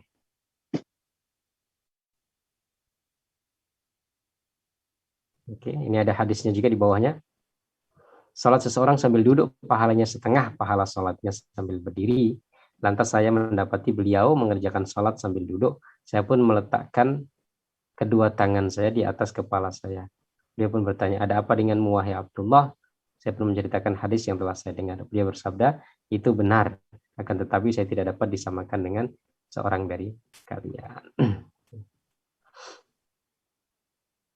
Nah, ini maksudnya apa? Nggak bisa disamakan. Wallahu a'lam. Bisa jadi Rasulullah maksudnya ketika Rasulullah salat ini, Rasulullah tetap pahalanya sempurna, nggak sama dengan kita. Gitu. Ada sebagian penafsiran seperti itu. Ala kulli hal, ya yang penting boleh salat sambil duduk walaupun dia mampu berdiri. Itu adalah salat sunnah.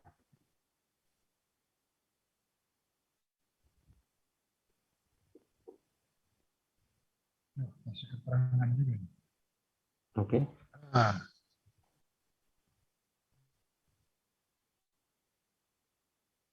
Nah, saya panggil. Mas Andri nggak ada ya? Lepas ya Mas Andri? Di luar ya? Ya. Pak Nasir mau bantu baca apa Pak Nasir? Yang dimaksud?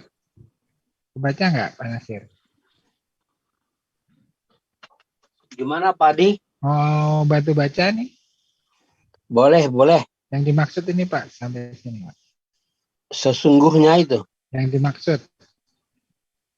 Yang dimaksud mana ya? Berkenan dengan sholat seorang memiliki.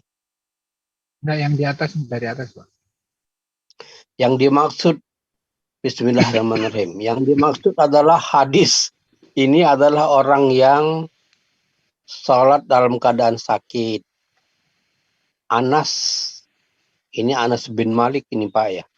Anas mengatakan Rasulullah Shallallahu Alaihi Wasallam menjumpai para sahabat beliau tengah mengerjakan sholat sambil duduk karena beliau sakit. Bersabda, sesungguhnya sholat seseorang sambil duduk pahalanya setengah dari pahala sholat sambil berdiri. Oh ini jadi ada reward ya Pak ya. Kalau kita nggak sempurna sholatnya dapat separuh ya Pak ya.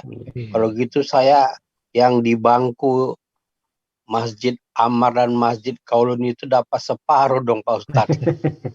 Ya, wallah alam. Tadi saya sampaikan hadis ini untuk yang sholat sunnah. Kalau dia mampu, tapi dia tetap sholat duduk boleh, tapi pahalanya setengah. Kalaupun dianggap ini juga untuk sholat wajib, ini sebenarnya ya untuk menyampaikan bahwasanya sholat wajib dalam keadaan tidak mampu masih boleh berdiri. Walaupun tentu mungkin, ya kan, kalau berdasarkan hadis ini, pahalanya nggak sempurna seperti pahala orang yang berdiri. Tapi ala kulli hal mendapatkan pahala. Tapi menurut saya kalau memang tidak mampu, mudah-mudahan wallah alam pahalanya sempurna juga. Ya, karena ini untuk tadi untuk yang sholat. Amin ya rabbal alamin. Yang penting sholat ya Ustaz ya. Yang penting sholat. Ya, artinya inna sholatul qaidi ala nisfi min sholatil qaim. Sesungguhnya salah seorang sambil duduk paling bagi yang mampu tapi dia duduk. Nah, kalau memang duduknya karena sakit kan ya rusuh gitu. Tetap ya, dapat separuh atau makanya. Sebagaimana yang Pak Nasir tanyakan ya. Ya, kalaupun dapat separuh ya Allah alam, tapi kan tetap insya Allah kan. Yang penting kewajiban kita gugur gitu. Ya. Jadi kita kan nggak dikira dosa.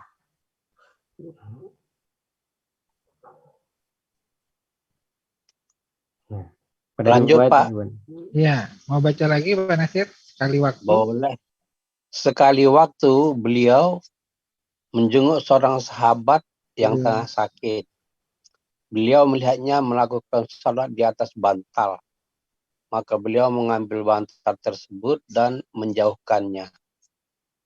Maka beliau lantas sahabat tersebut mengambil kayu sebagai pengganti.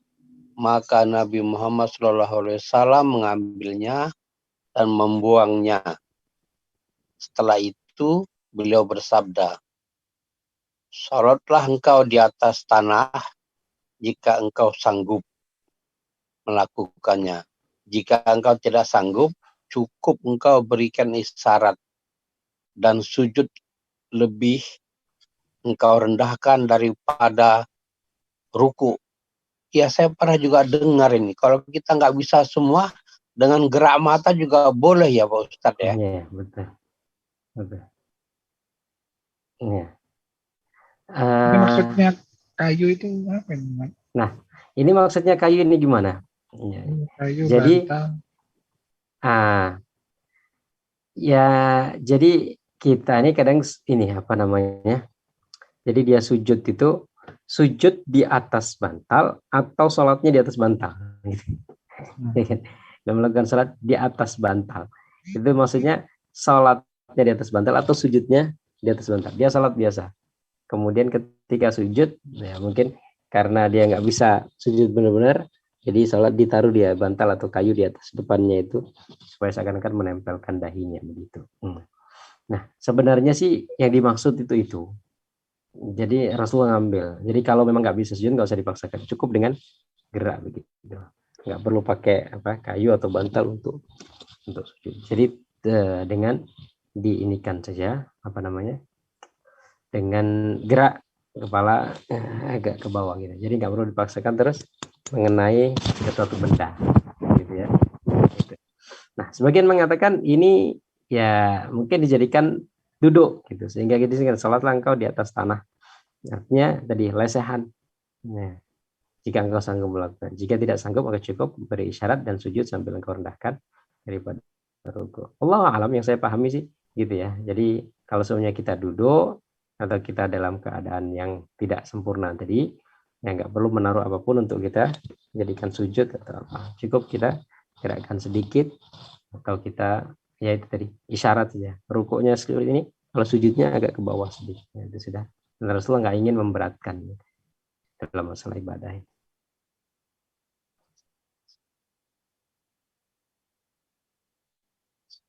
Oke. Ini kok moving terus nih Pak? Kenapa Pak? Ya ini mau cari itu nyari judul akhir. Oh sudah terakhir tuh kayaknya. Yang tadi isi terakhir. Lebihnya nih keterangan semua kayaknya. Nah ini ada keterangan yang terakhir ya, 1, 2, 3 nih di bawah tuh. Apabila salah seorang dari kalian sanggup melakukan sujud, maka hendaklah dia sujud. Namun apabila tidak sanggup, janganlah dia meninggikan sesuatu ke dahinya dan sujud di atas sesuatu itu, melainkan cukup rukuk dan sujud dengan isyarat. Jadi tadi ya, yang maksudnya bantal atau kayu itu tadi, jika ditinggikan kayunya atau bantalnya, akan dia tetap ingin menempelkan dahi itu ke suatu tempat sebagai bentuk sujud. Ada kebaca ya? 1, 2, 3. Ya. Ini. Ya, jadi ini mungkin penjelasan lah atau ya dari hadis yang tadi kita baca. Bahwasanya Rasul ngambil itu karena dia jadikan bantal itu kayak sujud, tempat sujud. Ruku dan sujud dengan syarat. Ya. Nah ini kalau yang di Hongkong ini kan kursi-kursi yang di pinggir itu yang disediakan itu kan memfasilitasi untuk sujud juga itu Ustaz. Kalau sujud kan nempel ke meja di depan kursi itu ya Pak Nasir ya? Iya. Ada begitu ya? Iya, kan mejanya kayak meja sekolah gitu, Ustaz. Jadi kalau Pak Nasir ini kan case-nya kalau ketika berdiri ruku juga setengah gini. Setengah, tapi kalau begitu sujud duduk. Iya. Duduk dan kepalanya nempel di meja di depan. Nempel di meja depan. Iya, benar. Allah alam. Makin seperempat dapat pahala itu, Pak Nasir. Seperempat ya. Ya nggak apa-apa lah. Tapi kan bisa diganti dengan perjalanan kita dari rumah ke masjid, itu kan dihitung langkahnya. Berangkatnya yang dihitung Pak, pulangnya enggak. Jadi kalau menurut saya sih nggak usah dipaksakan Pak ya. Artinya ya cukup di isyarat tadi ya. Ruku. Kalau memang karena itu sudah ada jadi satu paket dengan kursinya ya. Jadi ya nggak bisa dilepas juga, tapi nggak perlu dipaksakan harus bawa gitu ya kayak itu. Nah, tapi cukuplah rukuk kita inikan kepala, sujud agak ke bawah sedikit. Iya, berbeda dengan di Masjidil Haram dan di Madinah, itu nggak pakai, hanya bangku duduk aja. Kursinya kursi lipat itu kan ya? Ya, kursi lipat itu. Tapi kalau di Hong Kong komplit Pak Ustadz. Ada tempat sujudnya segala. Karena model Tapi meja pahalanya itu, seperempat. pahalanya setengah. Iya. Ya bagus juga ya. Tapi ada ide juga kayak gitu. Apanya bagus sekali Pak Ustadz. Bangku Apa? untuk bagus sekali bangkunya itu. Kayaknya sudah didesain menurut aturan di Kebutuhan. dalam ketentuan-ketentuan di dalam tafsir Al-Quran kali. Saya lihat itunya ya, bentuknya itu diperhitungkan secara matang gitu. Nah, ini ada halaman di halaman 123 tadi ada juga ini tambahan hadis. Idza lam yastati'il maridu sujuda aw ma'a bi ra'sihi iman. Halaman 124 di akhir Pak Adi. Ya. Walam yarfa ila jabhati syai'an. Jika seorang yang tengah sakit tidak mampu melakukan sujud, cukuplah mengisyaratkan dengan gerakan kepalanya dan jangan meninggikan sesuatu pun ke dahinya. Artinya nggak perlu ya itu tadi. Tapi tadi itu masalahnya kalau memang sudah ada ya wallahu a'lam. Kalau memang kursi cuman kursi biasa ya kita cukup. Gitu ya. Ya. Nggak perlu dipaksakan lah ya artinya kalau Rasulullah ini kan tidak memberatkan umatnya. Dan jadikan sujud isyaratnya lebih rendah dari ruku itu saja. Kalau sujud kita ngangguk kepala, ya ruku agak sedikit sujud, ruku ngangguk kepala, sujud agak sedikit saja. Jadi nggak perlu harus nempel ke, kalaupun sudah disediakan juga nggak menurut saya itu posisinya seberapa kira-kira? Di sebahu ya kalau duduk Pak Nasir tempat sujudnya. Seperti bangku Sepinggang. kuliah kita itu. Sepinggang. Sepinggang ya. Enggak, kalau pas posisi duduk ya sedada kita. Sedada gitu ya. Ya, Ya. jadi gini. Ya. Perempat deh kata Pak Didi. Ya, artinya nggak terlalu memaksakan kan sampai harus. Enggak, jadi memang bangku kuliah itu sebenarnya itu biasanya kan dipakai juga kalau kita mau ngaji biar nggak capek duduk di bawah, duduklah di situ. Al-Qurannya di meja situ enak jadi ngajinya, pas sesuai kayak media belajar aja.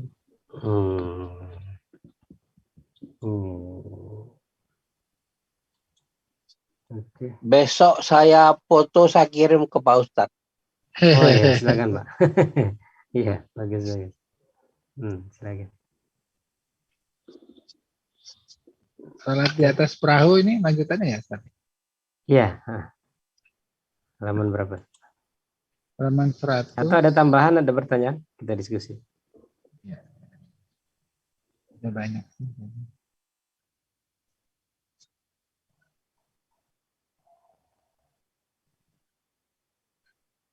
Kita lanjut dulu mungkin. Iya, silakan. Pak Didi gimana mau bantu baca?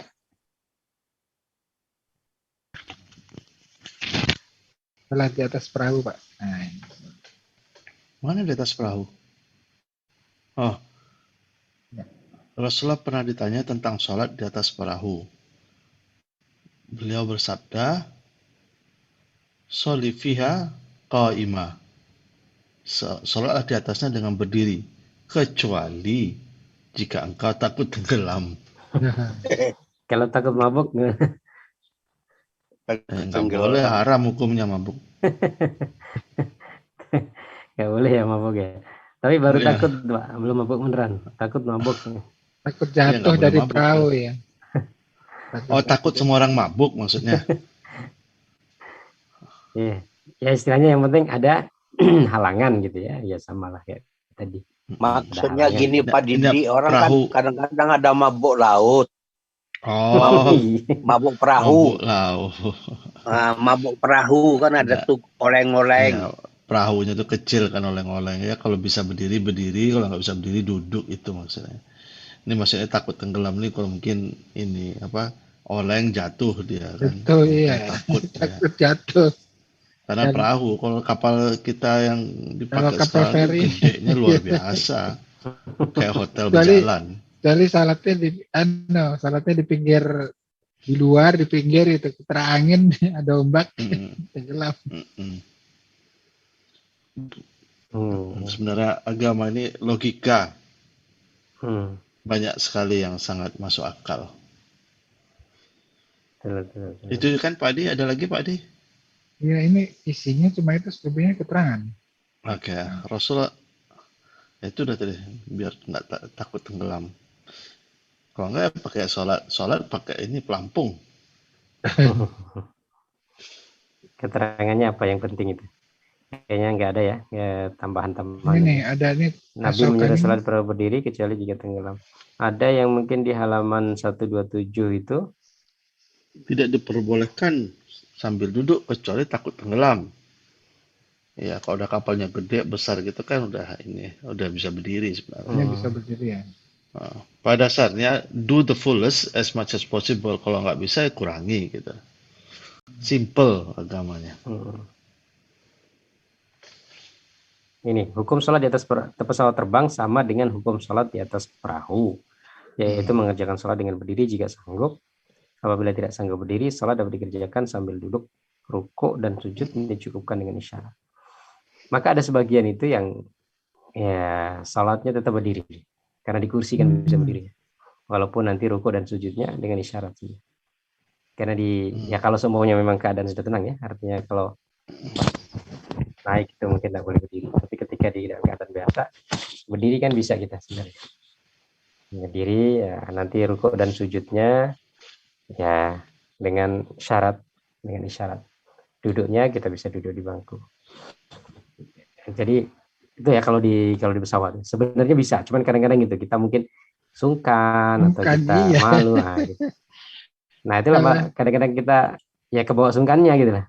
Mungkin karena nggak bisanya kan. Sebenarnya. Terus juga kalau berdiri di depan, berdiri di posisi nggak bisa kita kan susah, mengganggu ini, nabrak ini kecuali di nabrak VIP oksigen, ya. Nabrak kabin ya apa? Kabin depannya apa? Kursi depan kita. Kecuali atau duduk di first class. Atau duduk yang ya, dan maksudnya untuk rukuk dan sujud dia kan tidak harus rukuk dan sujud. Rukuk dan sujud bisa dengan isyarat. Jadi, nah nganggukkan kepala dikit. Kalau untuk sujud, ya. Nah ketika duduk di antara dua sujud kita duduk ke kursi lagi. Iya. Bisa ya, apalagi peraturan baru sekarang kan harus seat belt all times kan? Oh gitu. Iya, kalau mendadak, iya kalau kete nggak boleh, harus seat belt all the time. Boleh dibuka kalau ke kamar mandi. Dulu ada tuh jemaah umroh atau apa, ngeyel pingin ini apa? Salat. Iya, kadang-kadang yang bikin sedihnya itu, jadi kayak nggak pinter jadinya kan. Itu wudhunya tuh wudhu yang toilet itu sampai harus dibersihin, jadi airnya kemana-mana. Jadi nggak ada apa ya, mungkin nggak belajar juga kalau jadi airnya kemana-mana, cabin crew-nya jadi marah-marah kan, orang nggak bisa pakai toilet, airnya habis itu dia di antara toilet sama orang duduk yang di depannya itu dia pakai sholat, orang kan ada duduk di sana nggak peduli, dia sholat aja. Akhirnya makanan apa tuh lalu lalang di depan dia sholat itu. Dia ngeyel. Kalau yang Saudi Airlines tuh ada tempat khusus ya di belakangnya. Disediakan musola. Ada Saudi Airlines itu ada beberapa kursi itu yang memang dikosongkan untuk dijadikan tempat sholat. Sebagian penerbangan sih nggak semua. Karena itu kan faktor ekonominya juga kan dia. Nah, Pak Didi, saya mau tanya, kalau ada komplain dari cabin crew itu banjir lah atau diambil wudhu itu, apakah kita bisa tayamum? Pak Ustadz itu gimana hukumnya Pak Ustadz? Pak Didi juga gimana? Jadi wudhu itu sebenarnya gampang, nggak perlu wudhu itu nggak perlu apa gelas ini sedikit aja air itu bisa wudhu. Cuma mungkin harus belajar wudhu itu kan zaman Rasulullah SAW itu kan air nggak sebanyak zaman sekarang. Ini kita wudhu sampai 10 liter, itu kan salah itu sebenarnya. Wudhu itu sedikit saja sebenarnya. Dan kalau menurut saya sih karena dia di kamar kecil ada air, ya boleh dipakai wudhu. Kita bawa aja cup kecil itu, kemudian gosokin pelan-pelan bisa, nggak perlu satu ini. Yang penting telapak tangannya basah, kemudian diginin ke muka basah itu cukup. apa 100 mililiter pun nggak habis itu. Jadi kalau untuk kaki disapu-sapu aja gitu. Enggak, airnya itu pokoknya basah tangan kita kan. Kita usap aja kaki kita kayak biasa. Jadi nggak Iya, perlu iya. air dimengalirkan berliter-liter, nggak perlu. Nah, itu yang Itu nggak yang boleh bikin itu kan basah semuanya, agen, kakinya diangkat lagi ke wastafel tuh kan. iya, Ya agen ampun, krunya marah. itu kan nggak safety, dia jatuh ke pesawat, goyang kepalanya jatuh ke belakang kan jadi masalah kan. Karena yang nggak pintar aja kali, mungkin harus ini, Rasulullah itu harus kalau beliau wudhu itu kan bisa cuman pakai satu, ya istilahnya kalau saya ukur kemarin itu kayak aqua kecil itu, ya satu gelas itu berapa mili itu Pak? Nggak sampai 1 liter ya? satu gelas tuh 250 itu 200. Hmm. Saya 25 mili aja udah bisa pakai wudhu saya. Ada yang agak praktis tuh biasanya pakai semprotan, ada sebagian itu yang pakai semprotan. Jadi kalau tidak salah dulu saya pernah nemu orang Malaysia, jadi dia semprotan begitu. Ya itu Memang basah kok itu. untuk air itu kan memang Untuk harus safar. ada mengalir, karena itu untuk membedakan antara membasuh dengan mengusap. Iya. Mengusap itu kan air agak kering. Nah, tapi ketika dia disemprotkan airnya juga sudah mengalir, maka itu menetes dan ngalir dia. Jadi bisa juga dengan semprotan, kemudian semprotan tangan. Itu insya Allah ya lebih hemat kita Pak Didi, dan lebih praktis juga. Jika insya Allah bisa dilakukan juga ya kalau memang bisa, ini juga bisa di tempat gitu, nggak terlalu membasahi. Sambil duduk di meja kantor juga bisa itu. Allahu a'lam. Cuma kumur-kumurnya, ludahnya jangan depan. Ya, nah kalau seperti itu kita tinggalkan dulu saja yang sunnah-sunnah. Artinya kita ambil dulu yang wajib-wajib tadi. Artinya ya mungkin untuk yang sunnah-sunnah kita sampingkan dulu ya, karena airnya memang kita perlu air yang sedikit saja, nggak terlalu banyak. Dan keadaan kita ya mendesak untuk itu gitu. Maka tadi memang perlu kita ketahui juga mana yang sunnah, mana yang wajib, sebagaimana sholat tadi ya. Mana yang sunnah, mana yang wajib. Nah, ketika nanti kita ketinggalan atau kehilangan itu, apakah sholat ini batal atau tidak kan gitu. Untuk kita mengetahui. Gitu. Yang pentingnya di situ kerukunan. Kalau kita tidak baca ini kira-kira sah tidak sholat kita ya. Karena bacaan itu ada yang rukun, ada yang sunnah. Gerakan juga ada yang rukun, ada yang sunnah. Gitu. Oke. Mana Pak Adi? Ini lanjut nih. Iya. Pak Didi, lanjut lagi. Bersandar dengan tiang. Walamma asanna, ketika beliau telah berumur dan tua, beliau menjadikan tiang yang berada di musola beliau sebagai tempat bersandar.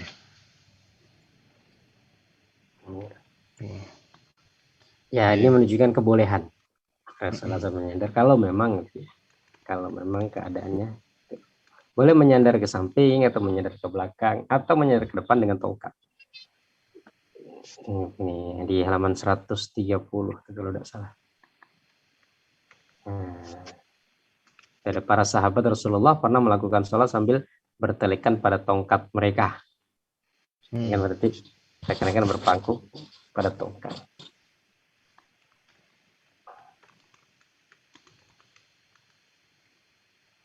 Itu penjelasannya kayaknya perlu juga mungkin untuk nambah ini. Yang Syaukani ini ya? Syaukani ya kan. Berkata As-Syaukani, hadis ini menunjukkan bolehnya mengerjakan sholat dengan bersandar pada tiang atau tongkat dan semisalnya. Akan tetapi jika mempunyai uzur yang sama pada uzur yang disebutkan dalam hadis tersebut, yakni bagi yang lanjut usia atau kegemukan, termasuk pula uzur dalam hal ini karena fisik yang lemah, sakit dan selainnya. Beberapa ulama memperbolehkan apabila seorang yang telah menderita sebuah penyakit dalam mengerjakan sholat, dia berdiri dengan bertelekan pada tongkat atau bersandar ke dinding atau menopang kepada yang berada di sampingnya. Bahkan sebagian ulama Syafi'i menganggap hal ini wajib dilakukan dan tidak membolehkan dia sholat sambil duduk ketika masih memungkinkan berdiri, walau sambil bersandar. Tuh. Jadi jangan mengenteng-entengkan juga berarti. Ya, gitu. Imam Malik termasuk seorang ulama yang memperbolehkan bersandar ketika mengerjakan sholat. Beliau berkata jika dia mau dia boleh bersandar, jika tidak dia pun boleh tidak bersandar, walaupun tidak menganggap perbuatan bersandar sebagai suatu yang makruh. Berarti menurut beliau pilihan yang kedua. Pilihan aja boleh ya boleh enggak. Kalau yang pertama tadi ya, dia dalam keadaan uzur. Oke. Dan dia melakukan hal itu sebatas dapat membantunya berdiri. Jadi hendaknya dia memilih yang lebih memberikan manfaat lebih. Karena suaranya lebih ke penekanan karena ingin berdiri ya. Ingin menyempurnakan berdiri sampai bersandar pun boleh. Bersandar sampai ditata orang pun boleh gitu. Iya. Nyandar ke orang pun boleh. Nyandar ke samping pun boleh. Iya. Itu kan pesannya mungkin gitu ya, pesan moralnya.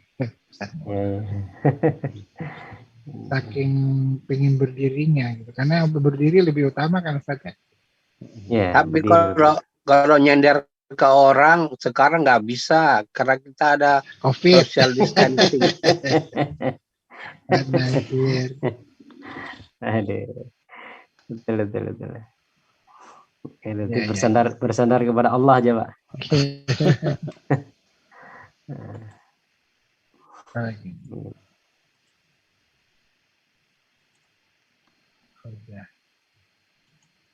Ini lanjutannya kayaknya Ustaz ya.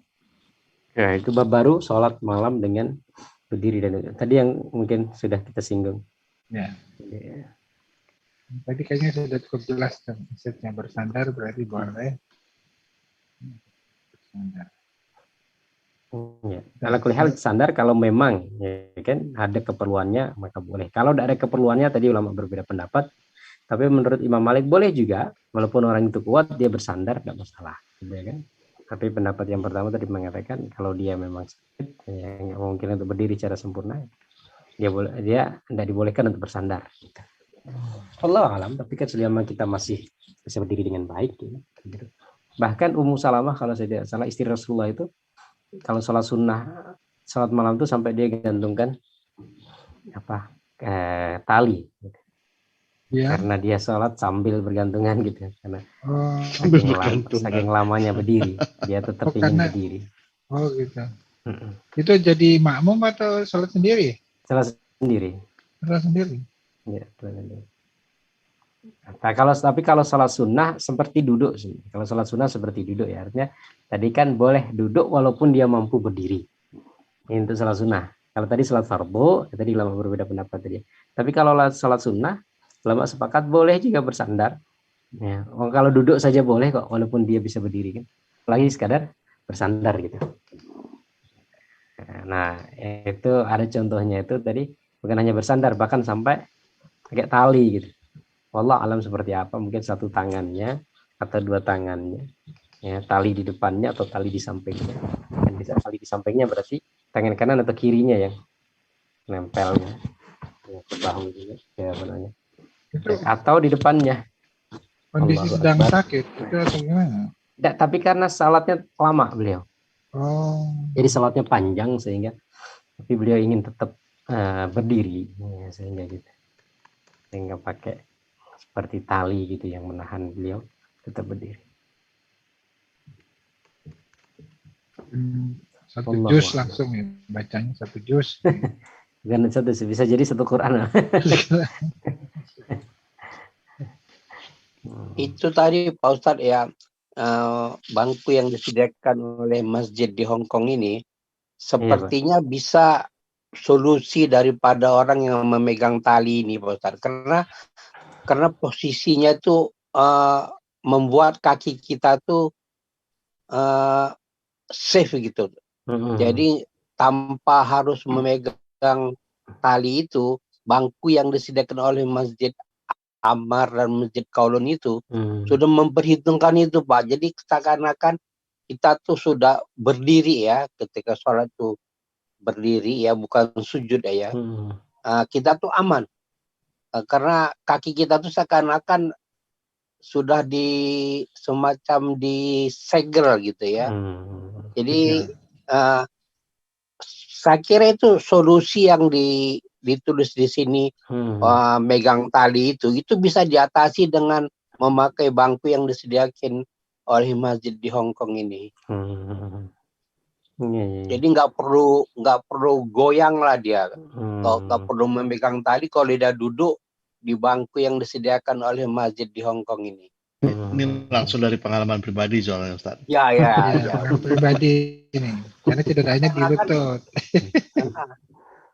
Seakan-akan kaki kita tuh sudah di apa lah ya, karena posisinya itu udah di alam yang lain. Semacam diikat gitu ya, enak lah gitu. Gak usah pakai pegangan tali lah. Yang tali itu kan di rumah, Sir. Musalamah bukan di masjid. Kalau di masjid pakai tali kayak apa itu talinya ke sana kemari?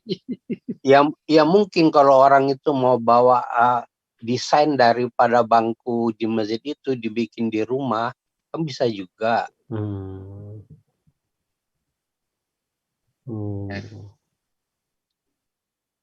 Unik memang Ustadz, bangku itu berapa kali saya bawa Ustadz dari Indonesia datang ke ini pasti pada motoin semua itu ke bangku. Gitu ya.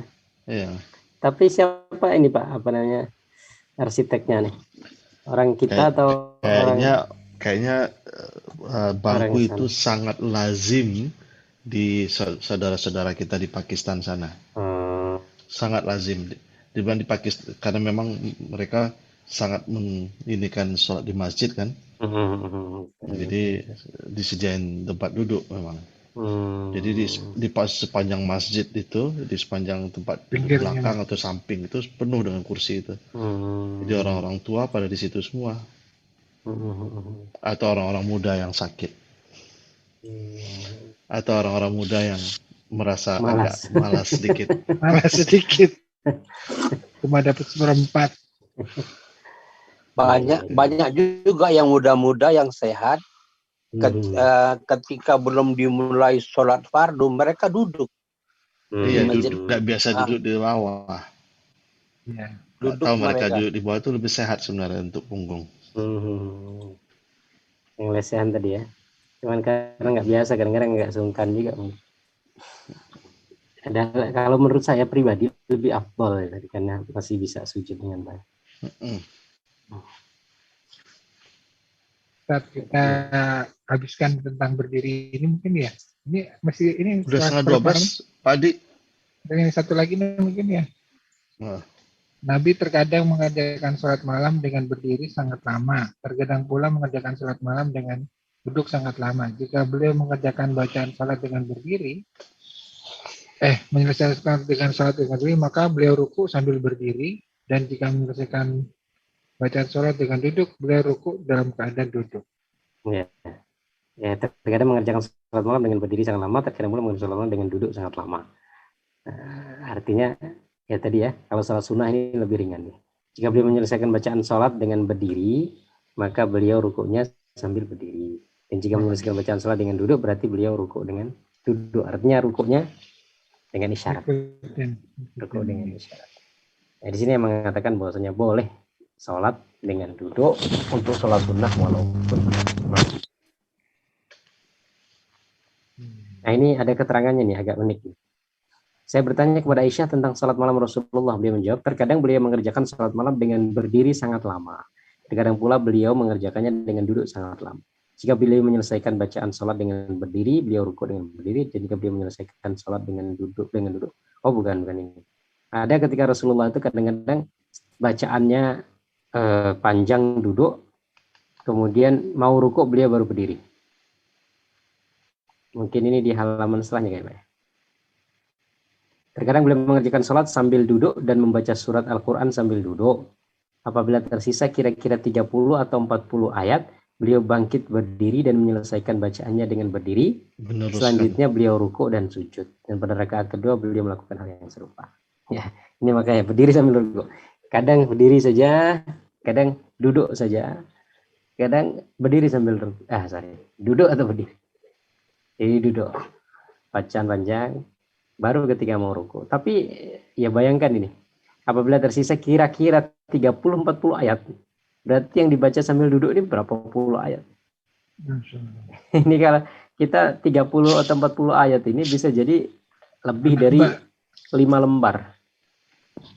40 ayat anaba. Kadang-kadang satu halaman itu ya kalau normal-normal bacaan ya, yang depan-depan itu kan kadang 3-4 ayat atau paling banyak mungkin 6 ayat. Artinya kalau 4 ayat kan berarti 10 halaman, 5 lembar. Iya, saya ngalamin itu Pak Ustadz waktu sholat tarawih di Hong Kong ini, mengikuti Pakistan itu. Wah, kadang-kadang 2 halaman, 3 halaman, 1 rakaat.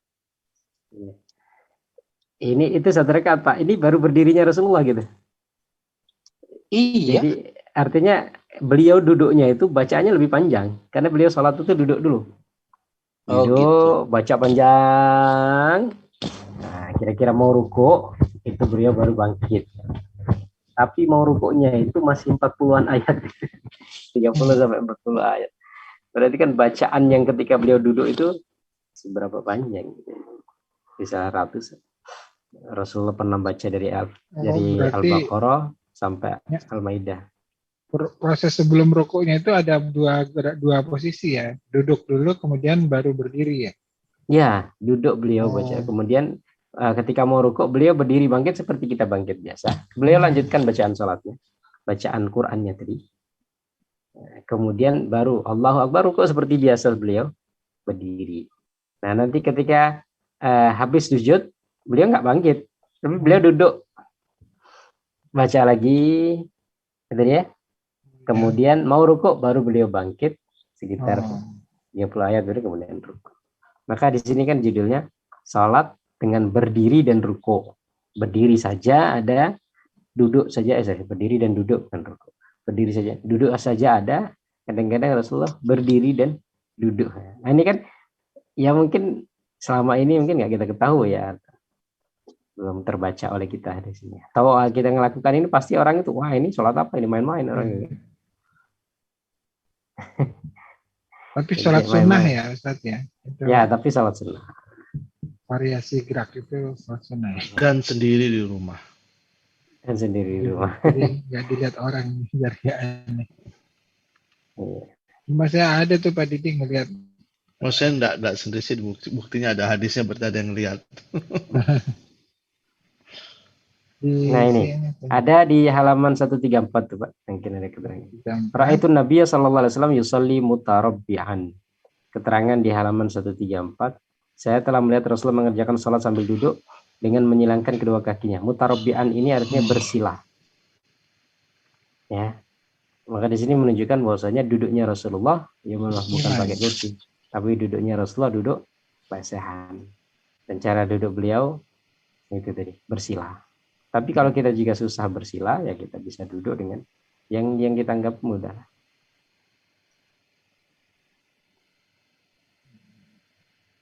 Mazhab Maliki atau Hanafi banyak loh Pak Ustadz kayak gitu. Setelah sholat fardu, mereka sholat lagi tapi duduk Pak Ustadz.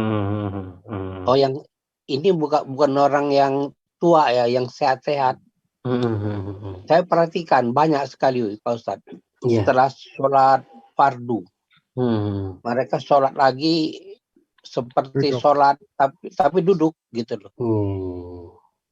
Itu apa itu Pak Ustadz? Sholat apa itu? Ya sholat sunnah Pak. Memang sholat sunnah boleh dengan duduk. Oh, sholat sunnah ya. Ya sholat sunnah boleh dengan duduk. Nah ini menunjukkan ya mohon maaf ya mungkin bisa jadi pemahaman mereka terhadap agama ini lebih dari kita gitu. Karena bagi kita kan janggal sholat itu ya. Iya. Hadis-hadis berdiri kok duduk, tadi waktu sholat berdiri, sekarang ya, duduk. Makanya kan, kalau kita tidak paham hadisnya kan, apalagi tadi habis duduk berdiri baru mau rukuk, Ya. baru berdiri. Ini salat main-main gitu. Masya Allah, iya nih makanya. Padahal Rasulullah Kesannya kan kita ada kesan seolah-olah jadi itu tadi aja sholat berdiri, sekarang kok begitu sunat kok duduk gitu. Emang nggak bisa berdiri apa? Oh, gitu perasaannya. Padahal ada ininya ya, ada hadisnya ya. ya, padahal ada Dibolehkan, hadisnya. dibolehkan. Dan Tapi resikonya dapat separuh tadi Ustaz ya. Nah, resikonya dapat setengah. Separuh. Pak, kalau Pak Nasir seperempat nih kata Pak Didi tadi. Ya nanti bapak-bapak ini kan saya rasa bahwa bapak ini kepala 5, kepala 4 ya. Nanti kalau sudah kayak saya umur 70-71. Terasa ya.